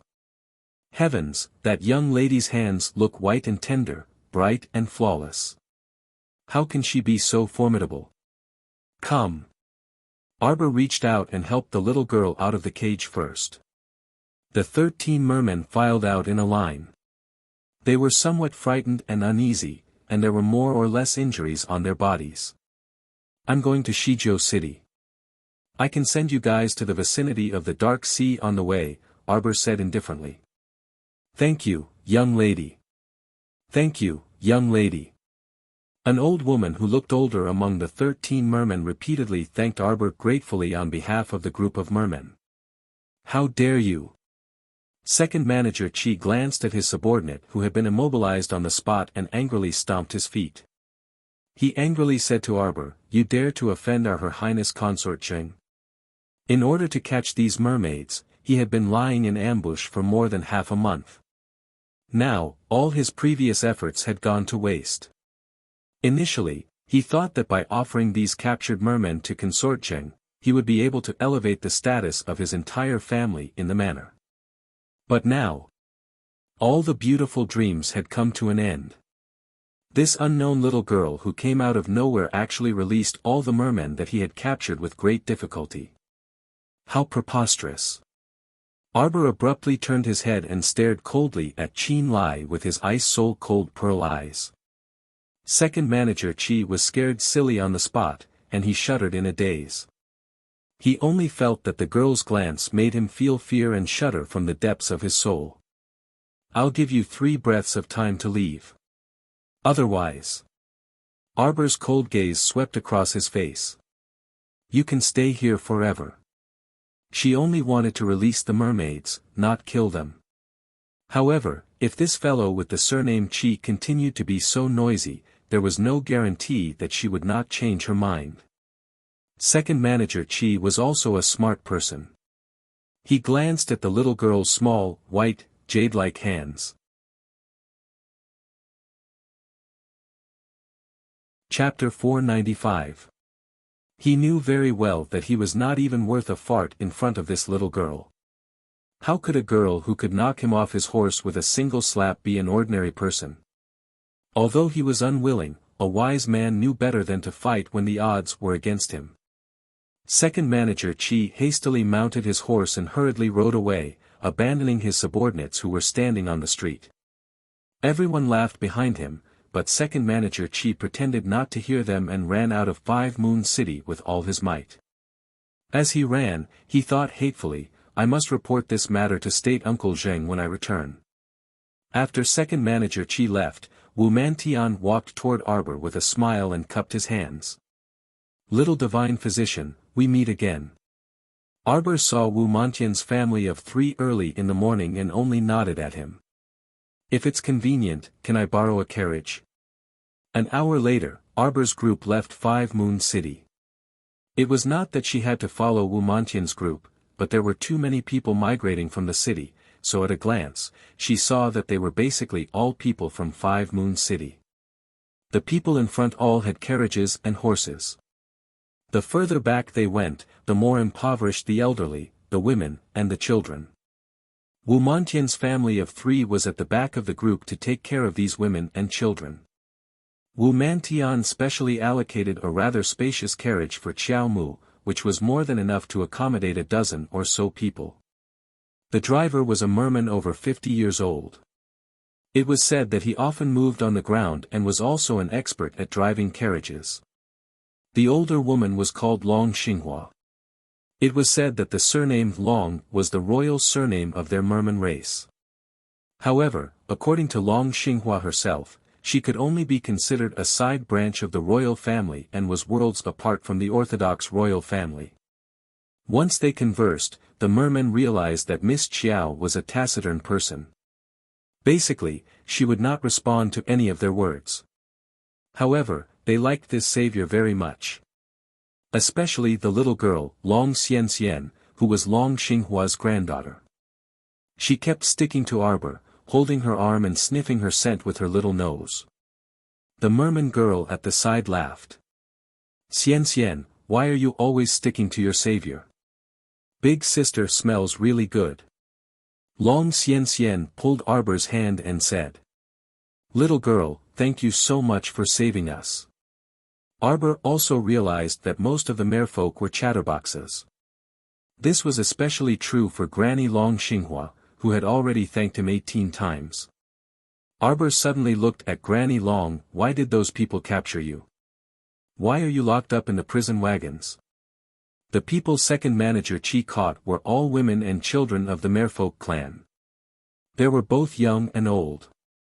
2 or 3 boys were also quite young, so their strength was naturally weaker compared to adults. Alas! Speaking of this, Long Xinghua could not help but sigh. In the past few years, I don't know who spread this rumor. It is said that as long as one consumes the pearls in our mermaids and mermen, he or she will be able to live forever. Long Xinghua smiled bitterly and said, actually, among us mermen, there is less than 1 in 10,000 who can produce a merman pearl in our bodies.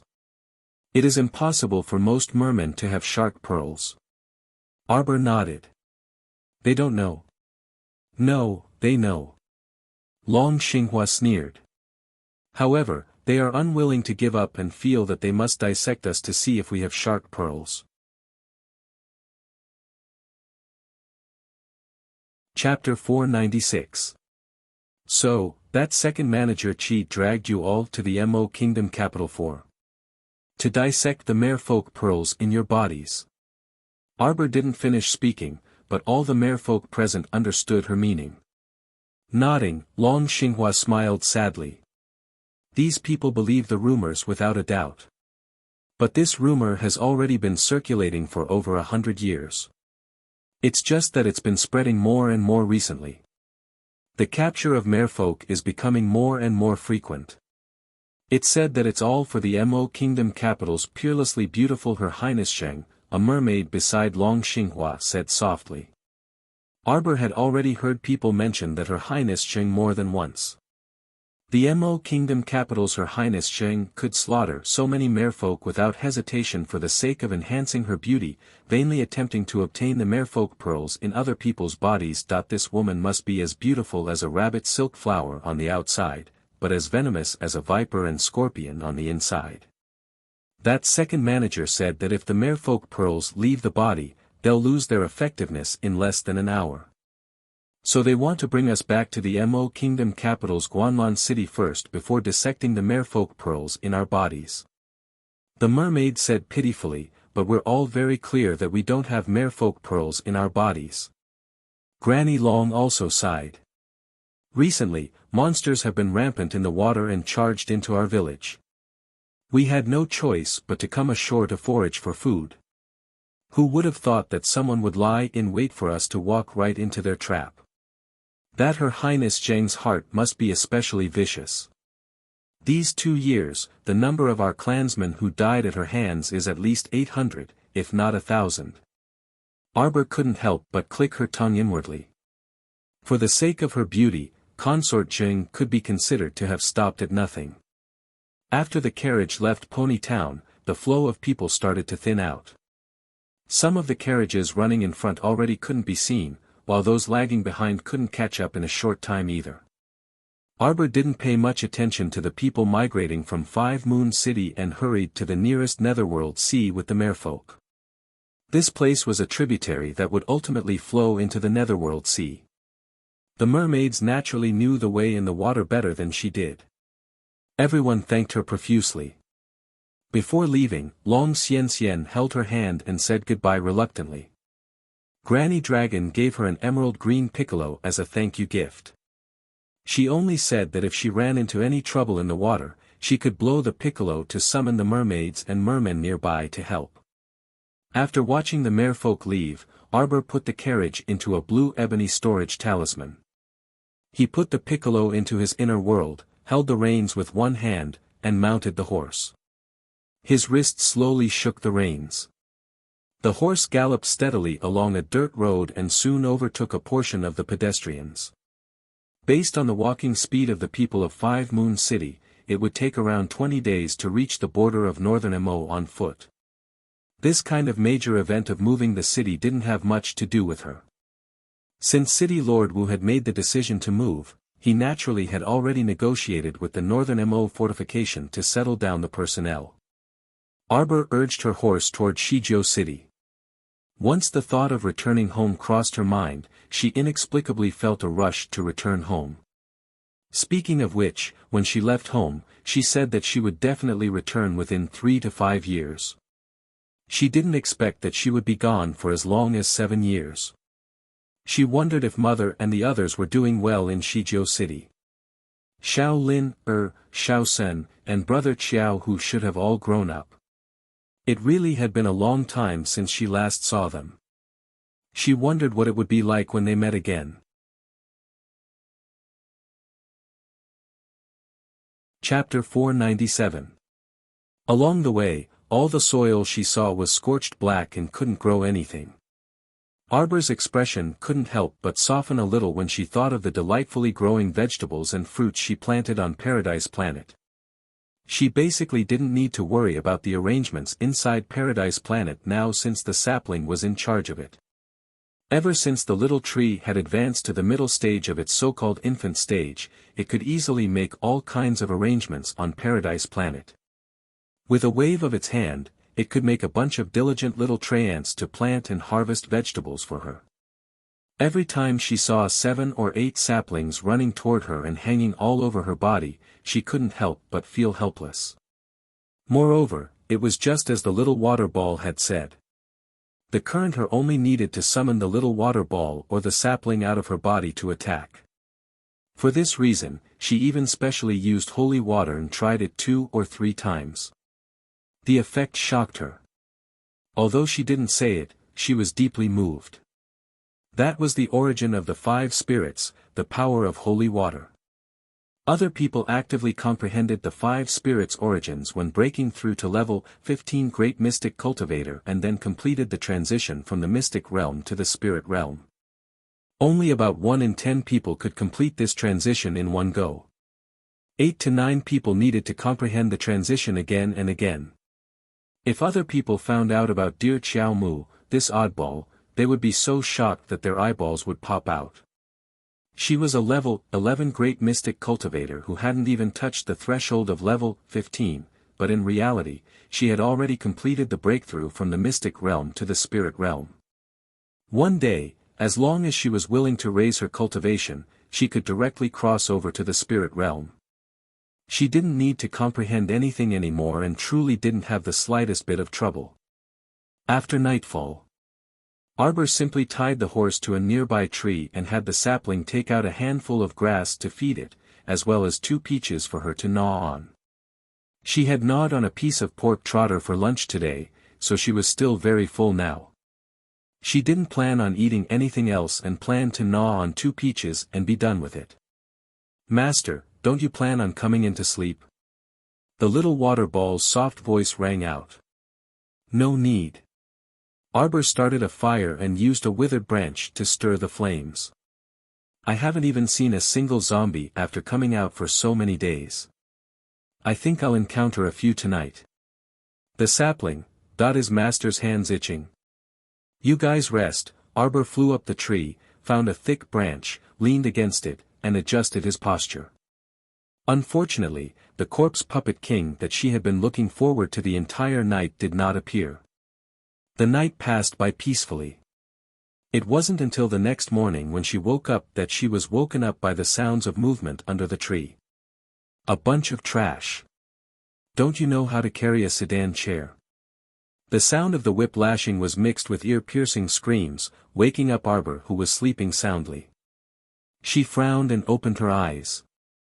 He lowered his head and looked under the tree. Sure enough, he saw a large red palanquin being carried over in a crooked manner. 4 men with thin arms and legs lifted the top of the palanquin. The palanquin tilted to the left and then to the right. A fat and fair hand reached out from behind the palanquin curtains and whipped the palanquin bearers repeatedly. "Useless people! Stop! Stop! Stop! Stop right now!" The door of the sedan was kicked open and a woman jumped out, making Arbor speechless. She had a waist that was twice as thick as a water bucket and a face that looked like a fermented bun. This woman's weight was probably more than the weight of the 4 palanquin bearers combined. There was no way they could carry her.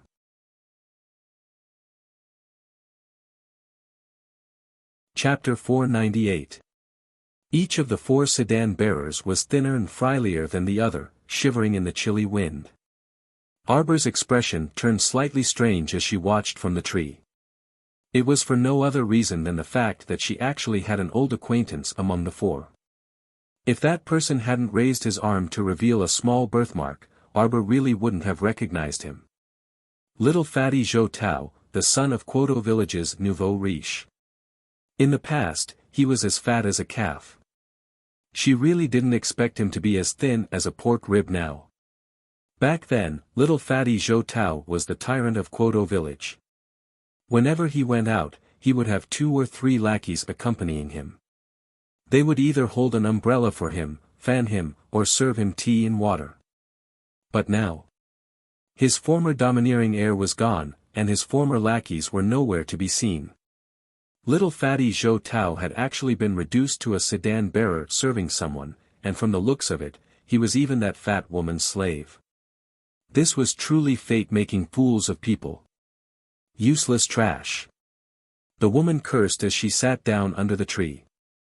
With a flip of her fingers, she took out 2 white mantus. Arbor looked down and discovered that the fat ball-like woman was a level 4 mystic cultivator. The 4 sedan bearers gulped and impatiently watched the fat ball-like woman nibble on the mantus enthusiastically. The woman didn't have any intention of sharing. When she saw the 4 people looking over, she even glared at Zhou Tao. "Do you have water?" Zhou Tao untied the water sack at his waist and respectfully handed it to the woman. The woman drank a mouthful and smacked her lips. She leaned against the tree and narrowed her eyes. Before long, she actually fell asleep just like that. At this time, Zhou Tao pulled out a knife from under the sedan and shouted at the other 3 hesitant sedan bearers, "What are you hesitating for? Kill her and plunder her things, then we'll be free." "But she's a mystic cultivator. We're only normal people. She drank the water that I spiked, so she's already asleep." Zhou Tao glared at his 3 companions, exasperated at their failure to live up to his expectations. "You don't even dare to make a move. Then you're destined to be a bunch of trash." The 3 sedan bearers gulped. "Even if we kill her, we can't get her food. She put it all in her inner world. Who cares? I'm so hungry that my eyes are about to turn red." Zhou Tao shouted loudly. He pulled out his knife and slashed at the fat woman under the tree. The knife landed on her neck. The blunt knife didn't chop off the woman's head in one go. Instead, blood spurted everywhere. The woman clutched her neck in pain and opened her eyes, scaring the other 3 sedan bearers who had rushed up to her so badly that they fell to the ground. However, Zhou Tao's eyes were red as he slashed the other party's neck again and again. That ruthless look made the other 3 people tremble in fear, not daring to speak. "I'll let you beat and scold me every day. I'll let you starve me every day. I'm also a human. I'm not your fucking pig, dog, cow, or sheep." Zhou Tao's eyes were bloodshot as he desperately slashed at the woman's neck. After more than 10 slashes, the fat woman finally stopped moving and fell heavily to the ground. The 3 sedan bearers were so frightened that they scrambled to the back. Only Zhou Tao was bold enough to go up and check the woman's breathing. After confirming that she was dead, he let out a long sigh of relief. "Why, you killed the Pei Estate's second madam. Will their family find trouble with you?" Zhou Tao abruptly glared at the 3 sedan bearers with a pair of fierce eyes. The 3 of them jumped in fright at the same time and hurriedly shrank back.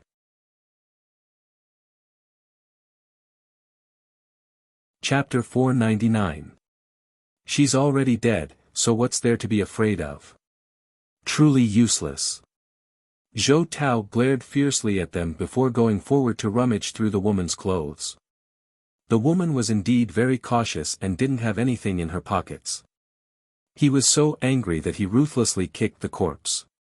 That lecherous second master of the Pei estate has long been dissatisfied with this fat ghost wife of his. Do you think he will investigate the cause of this fat pig's death and make things difficult for us? Truly an idiot. Zhou Tao's eyes reddened as he kicked the woman several more times to vent his anger. Mystic cultivators, they truly were abominable existences. They caused him to waste so much effort to kill this mystic cultivator woman, but he didn't get any benefits at all. Suddenly, his body moved, and his hair stood on end. He turned his head with a stiff neck, and immediately met a pair of eyes that were even colder than ice. Who are you? He had no idea when this person appeared behind him. This kind of powerful and unpredictable situation caused all the pores on his body to open up. His eyes carried some shock as he fearfully looked at the other party. That was a cold and gorgeous little girl. Zhou Tao wasn't attracted by her appearance, but he kept staring at the other party's eyes, feeling like he had seen them somewhere before. Arbor glanced at him, and a wisp of his spiritual conscience seeped into the woman's inner world. Ever since she fell into a deep sleep for 6 months, her conscience had also taken a big step forward. At this time, her conscience had already liquefied, so the process was naturally extremely painful, but the benefits were endless. First, her mystic conscience evolved into spiritual conscience, even though she had just stepped into the first level of spiritual conscience. But she, a little girl who had yet to advance to the spirit realm and was merely a level 11 great mystic cultivator, had her conscience break through to the spirit realm first. Most people wouldn't believe this kind of abnormal advancement method. In addition, she could draw her spiritual conscience into her eyes. Not only could she clearly see the other party's mystic meridians, she could even clearly explore the other party's inner world. Just like now, she could even use her spiritual conscience to enter other people's inner worlds and rob them. The dead fat woman was only a level 4 mystic cultivator, so her inner world was rather pitifully small. There were only some miscellaneous items inside, such as 2 bags of beans and several steamed buns, so she naturally didn't care about them at all. With a flip of his hand, some of the items in the woman's inner world fell to the ground. Zhou Tao and the 3 sedan bearers saw the steamed buns and pounced forward. They picked them up with both hands and started chewing, wolfing them down. Zhou Tao was very strong.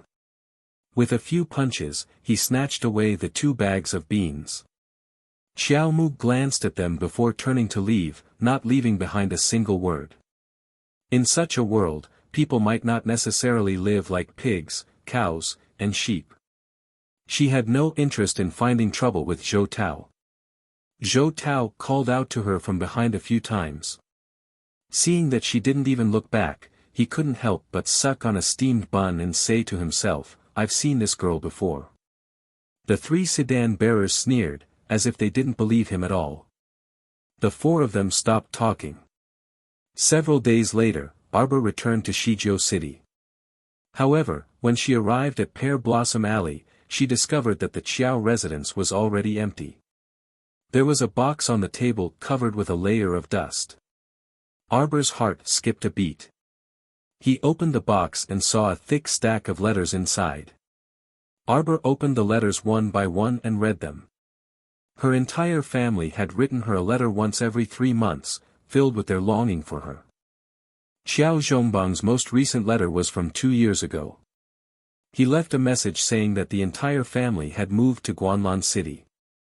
Arbor swept the dust off the box with her sleeves.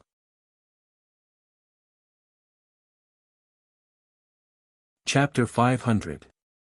Miss. A pitch-black figure landed in the room with a whoosh.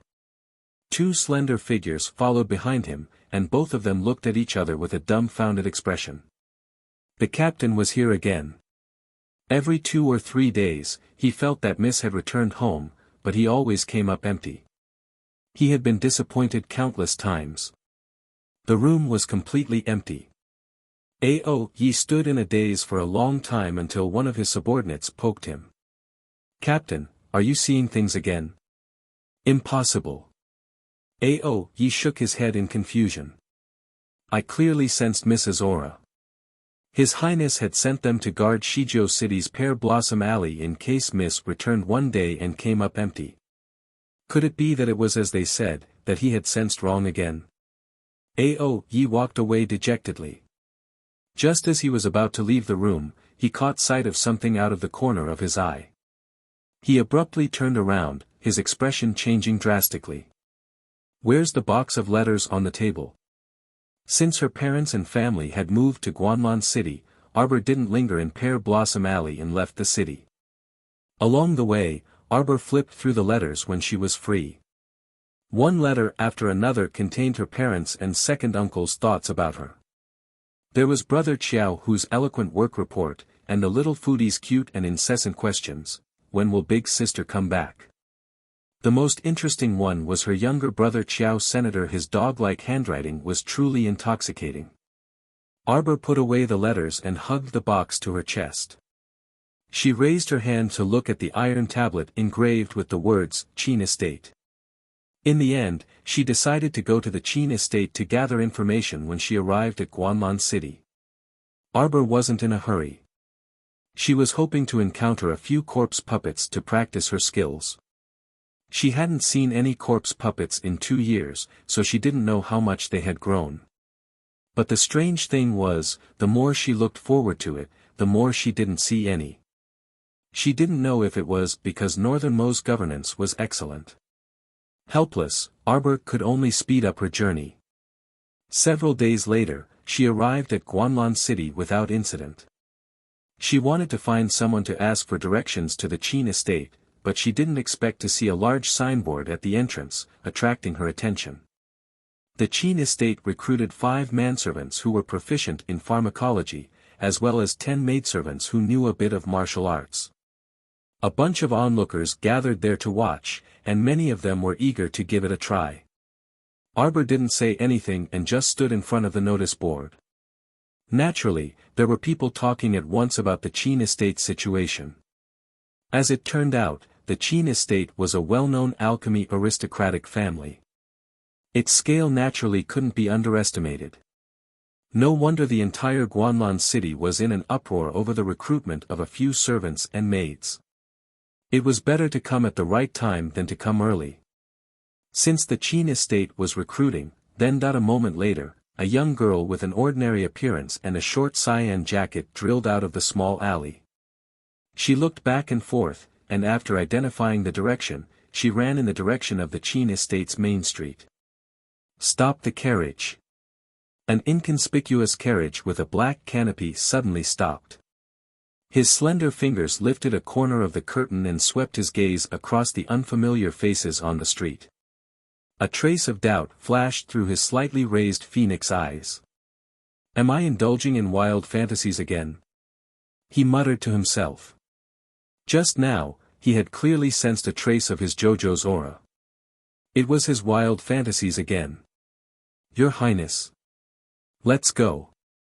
The carriage curtain slowly fell, and the carriage slowly set off again. Arbor pretended to be a young girl who knew a bit of martial arts and ran with the flow of people to the Qin Estate's entrance. The Qin Estate's chief manager was standing on the steps and raising his voice to shout, "Line up properly, line up properly. What are you squeezing for? Line up for me."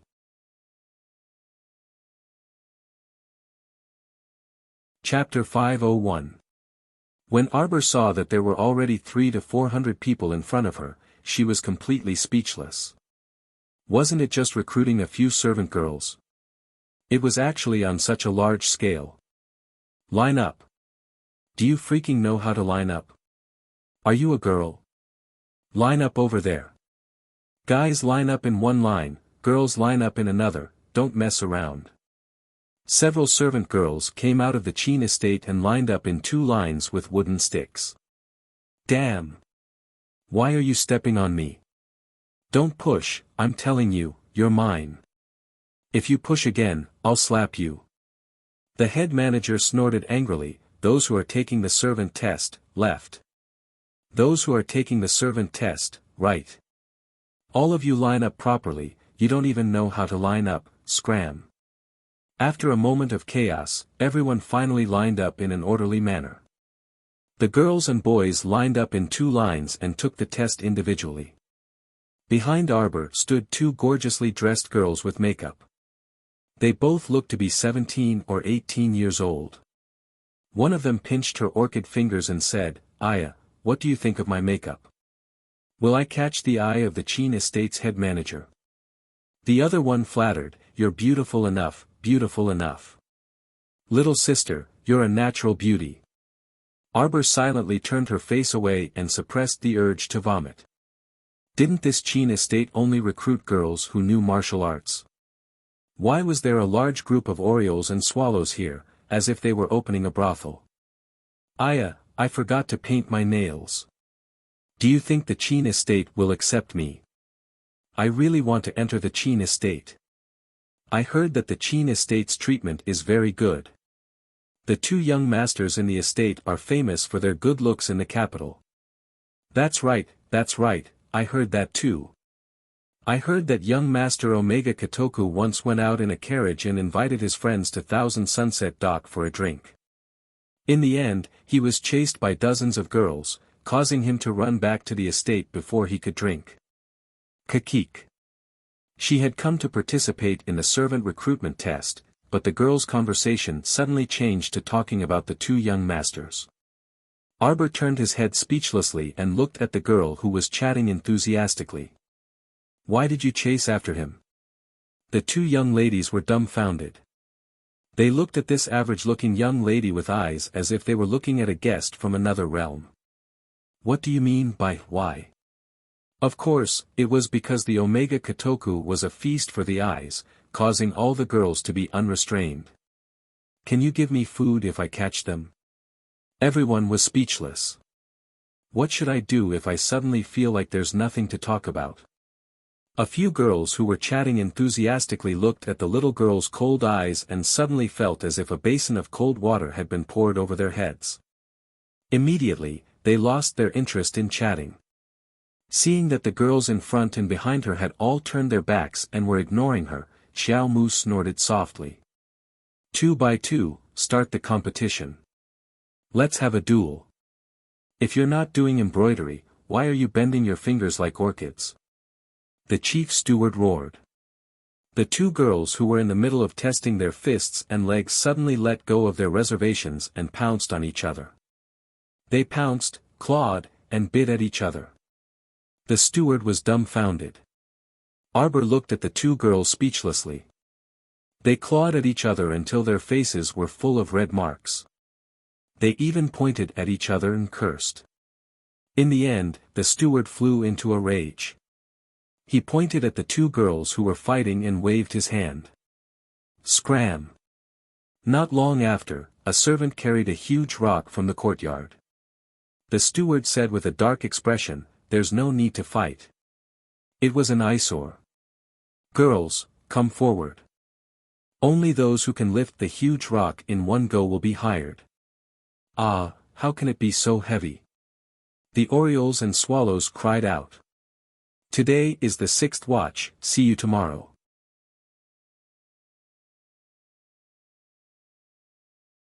Chapter 502. That's right. Steward. Can't you change the method? A young lady in the front row twisted her handkerchief as she called out in a sweet voice. The head steward's face darkened as he glanced at the beautiful lady. The beautiful lady immediately threw him a coquettish glance, but the head steward only said one word with a darkened face, "Scram." His shout was like thunder, lingering in the air. The girls were so frightened that they didn't dare to act rashly. They hurriedly went up one by one to lift the huge rock. The scene was too beautiful, and they simply couldn't bear to look at it. Arbor saw a young lady rub her fists and wipe her palms as she went up. She first used her handkerchief to wipe her sweat, then stretched out both her hands and her entire body sprawled on the huge rock as she yelled for a long time. The huge rock didn't move an inch. The head steward, who was standing on the steps and looking down, was sweating profusely along with a group of servants. Next. This was simply a waste of time. "Head steward, let me try again." That young lady shouted as she was dragged out of the crowd by two servants. Arbor was completely speechless. This time, the young lady who went up was dressed in black and had a graceful bearing. She steadily lifted the huge rock with her hands and received a look of approval from the head steward. Very good. Go and register your name. Next. After several delicate and weak young ladies were dragged away by the servants one after another, the remaining girls began to be on edge. They really wanted to lift this huge rock and smoothly enter the Qin estate. Unfortunately, among the several hundred girls present, only that black-clothed young lady had energetically lifted the huge rock up until now, and was accepted by the Qin estate on the spot. After this black-clothed young lady finished registering, she walked to the side alone. She crossed her arms in front of her chest and calmly looked at the orioles and swallows on the field with a slightly arrogant expression. Dong dong dong dong dong. The loud sound of footsteps attracted everyone's attention. When they turned their heads to look, they were all speechless. They stared until their eyeballs were about to fall out of their sockets. The young lady who walked up looked to be about 25 or 26 years old. Her body was sturdy and plump, and she was at least 3 or 4 times as wide as the other young ladies. She hugged the huge rock that was half a person's height with both hands and suddenly stomped her foot, lifting the huge rock above her head. All right. The old steward called out and waved his hand at the sturdy girl. He pointed at the girl in black and said, "Go and register. Stand next to that girl." Dong, dong, dong, dong, dong. The fat lady's footsteps shook the heavens, causing the jaws of the surrounding women to drop. Fuck. This damned fat woman can also enter the Qin estate. Manager. Recruiting such a fat woman into the manor is too much of an eyesore. That's right, that's right. It's so fat and ugly. If it's placed in the courtyard, it feels like some of the fresh air has been taken away. The steward fiercely glared at him. Don't speak nonsense. If you want to do the test, then do it. If you don't, then quickly leave. Don't block the way. The few girls who were clamoring the fiercest immediately gave up. They tried to move the boulder but failed, so they retreated to the back with their tails between their legs. With great difficulty, it was Arbor's turn to be tested. Under the powerful gaze of the steward, Arbor walked forward and put on an act of picking up the huge rock with both hands. Not long after, he pretended to be exhausted and threw the huge rock on the ground. The steward grunted and nodded. Go over there and register. You're young, but you're quite strong. Not bad, you're useful. Arbor's small face was expressionless. He nodded and walked to the side of the table. Without thinking, he wrote down 3 words, Mu Xiao Bao.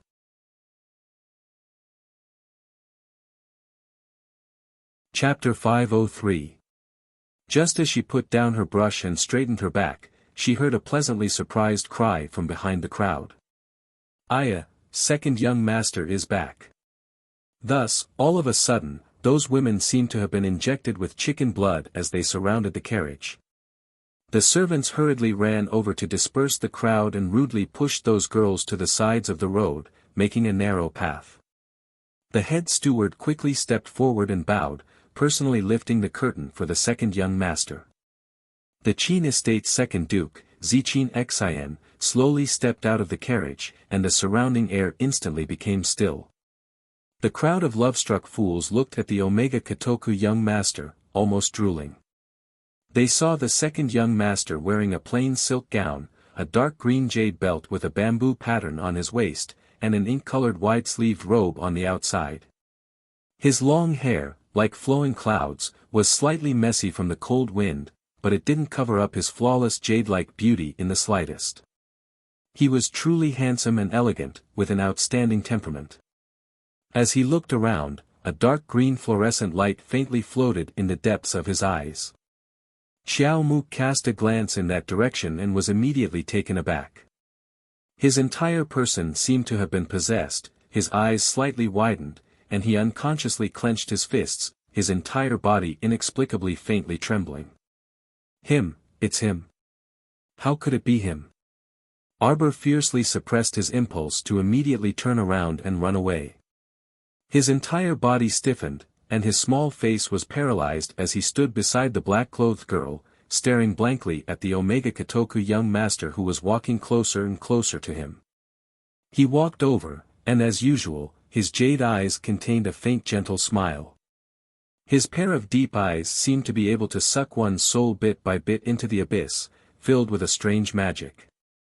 Behind him was a bunch of love-struck fools screaming, "Second young master," but Arbor turned a deaf ear to them.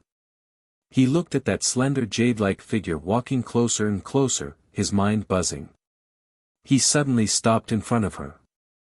To be precise, he stopped to her left, standing directly in front of the black-clothed girl. Don't be fooled by how bold and manly the black-clothed girl was when she mentioned the stone. Now that she was being stared at by the Omega Kotoku, she immediately lowered her head shyly and her entire body went soft. Cheng Yuezhu greets the second young master. After being shy, the girl in black gracefully saluted Omega Kotoku.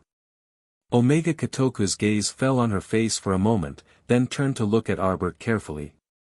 Noticing that he was staring at her Arbor, all the hair on her body stood on end. Although she lowered her head slightly, every pore on her body was alert to the man in front of her. Second Qin abruptly took a step closer to her, and our dear Xiao Mu immediately shrunk back reflexively. In almost an instant, she hid behind her wide and plump sister. The fat girl clenched her fists and bowed to the Omega Kotoku. Second young master. Get out of the way. Omega Kotoku glanced at the fat girl unhappily. His eyes were clearly smiling, but it made people feel a trace of inexplicable coldness. The fat sister hurriedly retreated to the side, but who would have thought that Xiao Mu was like a small tail, retreating to the side with her. She still used the fat girl's huge figure to block herself. The second young master couldn't help but be angry and amused. He pointed at Arbor hiding behind the fat girl. Who is she? The chief steward hurriedly took the roster from the side and turned to the last page. This is a maidservant who knows some martial arts that the eldest young master recruited. Her name is Mu Xiaobao.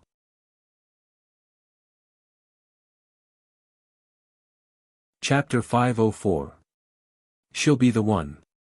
Omega Kotoku nodded and said indifferently, it just so happens that this young master killed a servant girl who didn't know her limits 2 days ago. She'll be the one. The senior manager's jaw was about to drop. This? Young master, I'm afraid this isn't appropriate. She just entered the estate and doesn't know anything. How can she serve in young master's room? She's more like a maidservant who sweeps the outer courtyard. Your entire family sweeps maidservants in the outer courtyard. Arbor poked her head out from behind the wide, plump girl and glared coldly at the senior manager. The senior manager. I'll take this stoic face. Send her to my court later. Omega Kotoku threw down this sentence and turned to walk back into the estate. Bah! Who wants to go to your dog's hit court? Arbor inwardly shuddered and was about to slip away when 2 servants ran up and looked at her enviously. Little miss, follow us. I'm not going. She only came to the Qin estate to secretly inquire about the relationship between the Qin estate and the holy water sex incident back then. But now, she actually encountered that frightening person. Of course, she didn't want to continue staying in this godforsaken place. Who wants to go with you to that whatever second young master's court? However, if she left just like this, wouldn't all her previous efforts be wasted after waiting in line for so long and even undergoing that damn test? Did the Qin estate have any connection with the Shantian prefecture? Could that Lu Yizhi be related to the Qin estate? Please, little miss. The servants looked at the hesitant little girl standing at the entrance in puzzlement. This really was a strange girl. In the Qin estate, which little girl wouldn't go crazy from joy after hearing that they were retained by the eldest and second young masters? Why was this person's reaction so peculiar? Like she was about to run away at any moment. Several servants hurriedly blocked Xiao Mu's path, using both the carrot and the stick to invite her into the Qin estate. Arbor was led to Omega Kotoku's court in bewilderment. As soon as he entered the garden, he saw several red-crowned cranes pecking at their feathers, leisurely strolling around the courtyard as if there was no one around. Xiao Mu looked up at the painted plaque above her head, Crane Garden. She recalled those large cranes on the Holy Water sect's snowy peaks. When the Holy Water sect was exterminated, those large cranes either died or left. Xiao Mu reflexively walked towards one of the red-crowned cranes. Just as she was about to touch that red-crowned crane's fur with her small hand, she heard a crisp and impolite rebuke abruptly ring in her ears. Insolence! Xiao Mu turned her head and saw a girl draped in a large white ferret fur cloak, which concealed half of her small, jade-like face within the white fur collar. Only her small, exquisite nose and lively eyes were exposed.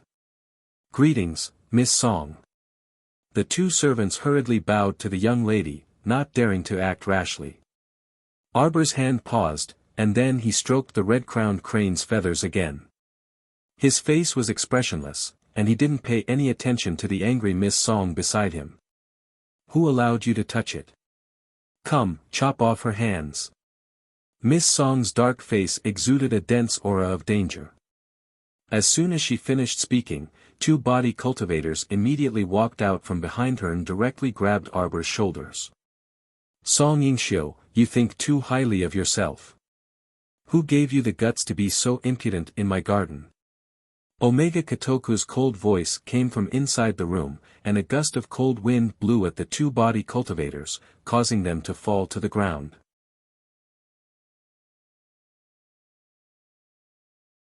Chapter 505. Arbor took a ball-shaped fruit from the wooden bucket beside her and fed it to the red-crowned crane. She was so engrossed in playing with the big crane that she naturally didn't notice the frightened gazes of the servants beside her. In fact, she didn't even notice that Song Yingxiu had been severely reprimanded by Omega Kotoku and had run away crying. She was stroking the red-crowned crane's feathers as if no one else was present. "Heh!" Omega Kotoku sneered. Arbor suddenly felt a cold aura close to her body. She subconsciously patted the red-crowned crane's head and then jumped back, avoiding the second young master's outstretched hand. Omega Kotoku's hand froze in midair. It was only an inch away from the little guy, but it didn't even touch a single hair. How preposterous. If you want to use this strange behavior to attract this young master's attention, then you've succeeded. The second young master was so angry that he flung his sleeves and turned around. He coldly scolded, "Come with me." The red-crowned crane beside her was very intelligent. It flapped its wings and ran to the side listlessly. Arbor stood alone in the garden and looked around.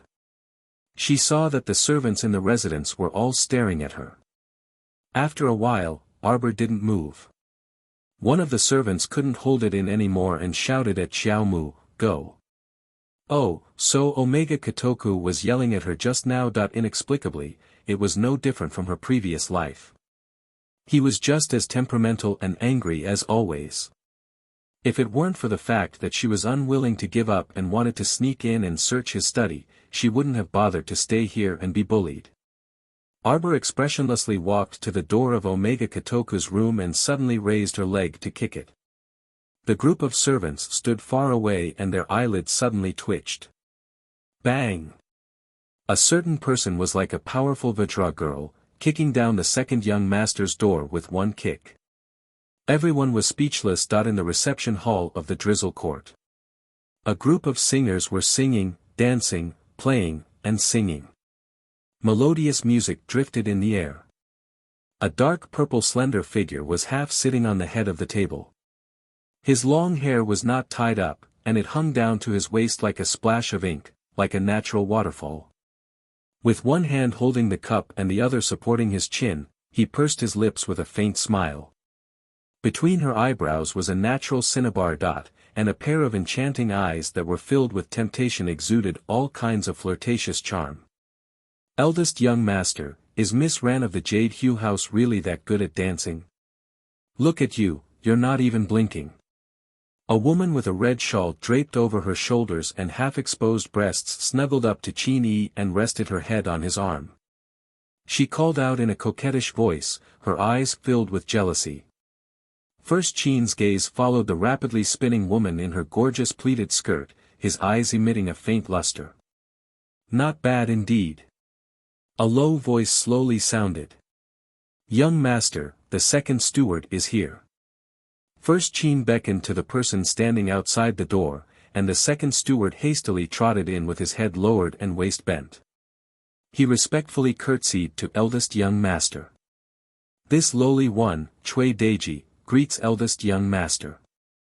I heard that my second brother's crane garden has been finding door craftsmen to repair the door every day these past 2 days. What's going on? The second steward's mouth twitched, and he coughed lightly before saying, Eldest young master, there is indeed such a thing. Speaking of which, it's all that darn girl's fault.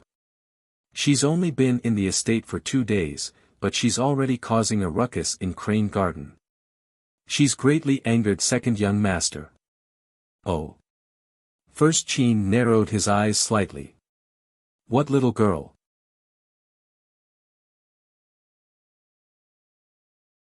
Chapter 506.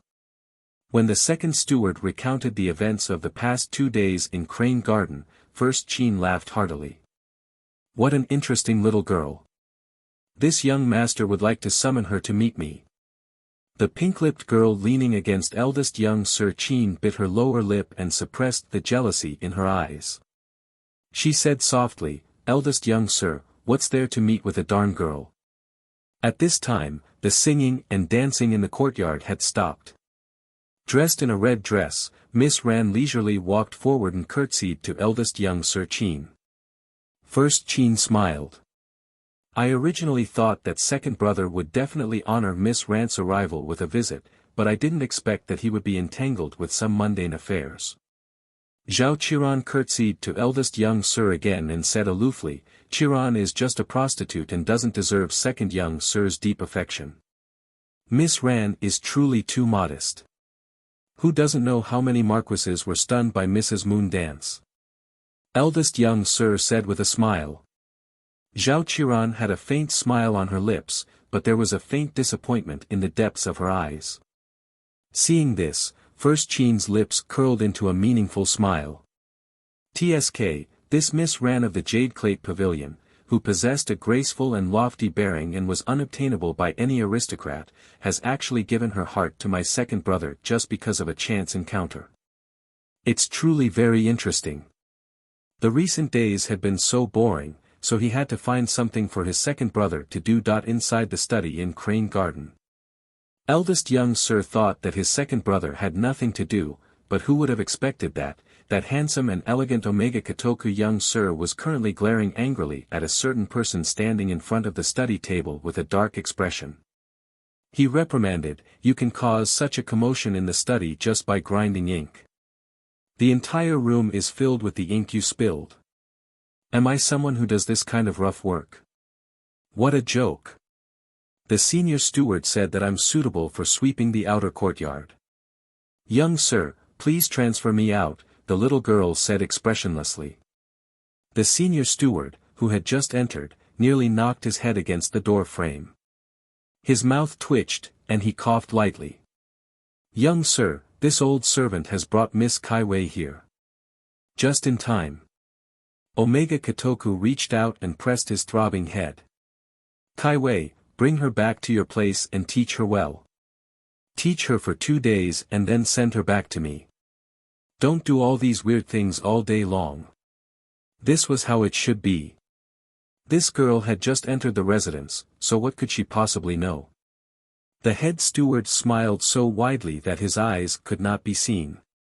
He waved his hand to let Kai Wei bring Arbor away. Kai Wei curtsied, but just as she took a few steps closer to Qiao Mu turned around and walked outside without a word of farewell. Omega Kotoku was so angry that she threw a teacup. She felt that something was wrong with her for the past 2 days. It was as if she was looking for trouble. Ever since she brought this stoic face back, she hadn't had a day of comfort. But for some reason, when he saw this little stoic outside the door for the first time, there was an especially strong voice in his heart telling him, bring her back, bring her back, bring her back. Stop right there.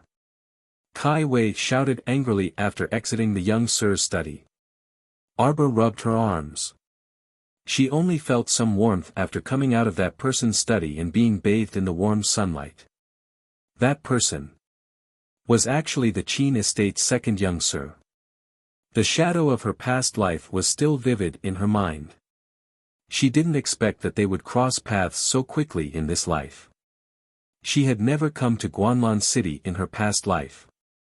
At that time, she was tormented by Fan Chioha to the point where she was on the brink of death and was carried out of the secret room by this young Sir Omega Kotoku. You're tuning in to the Han Li's Wuxia Adventures YouTube channel. We're so grateful for your support, and don't forget to subscribe to join us on this incredible journey through captivating stories. Your generosity through donations truly makes a world of difference, as it's the primary source of revenue that allows me to expand and enhance this channel for you. Thank you from the bottom of my heart for being a part of this adventure.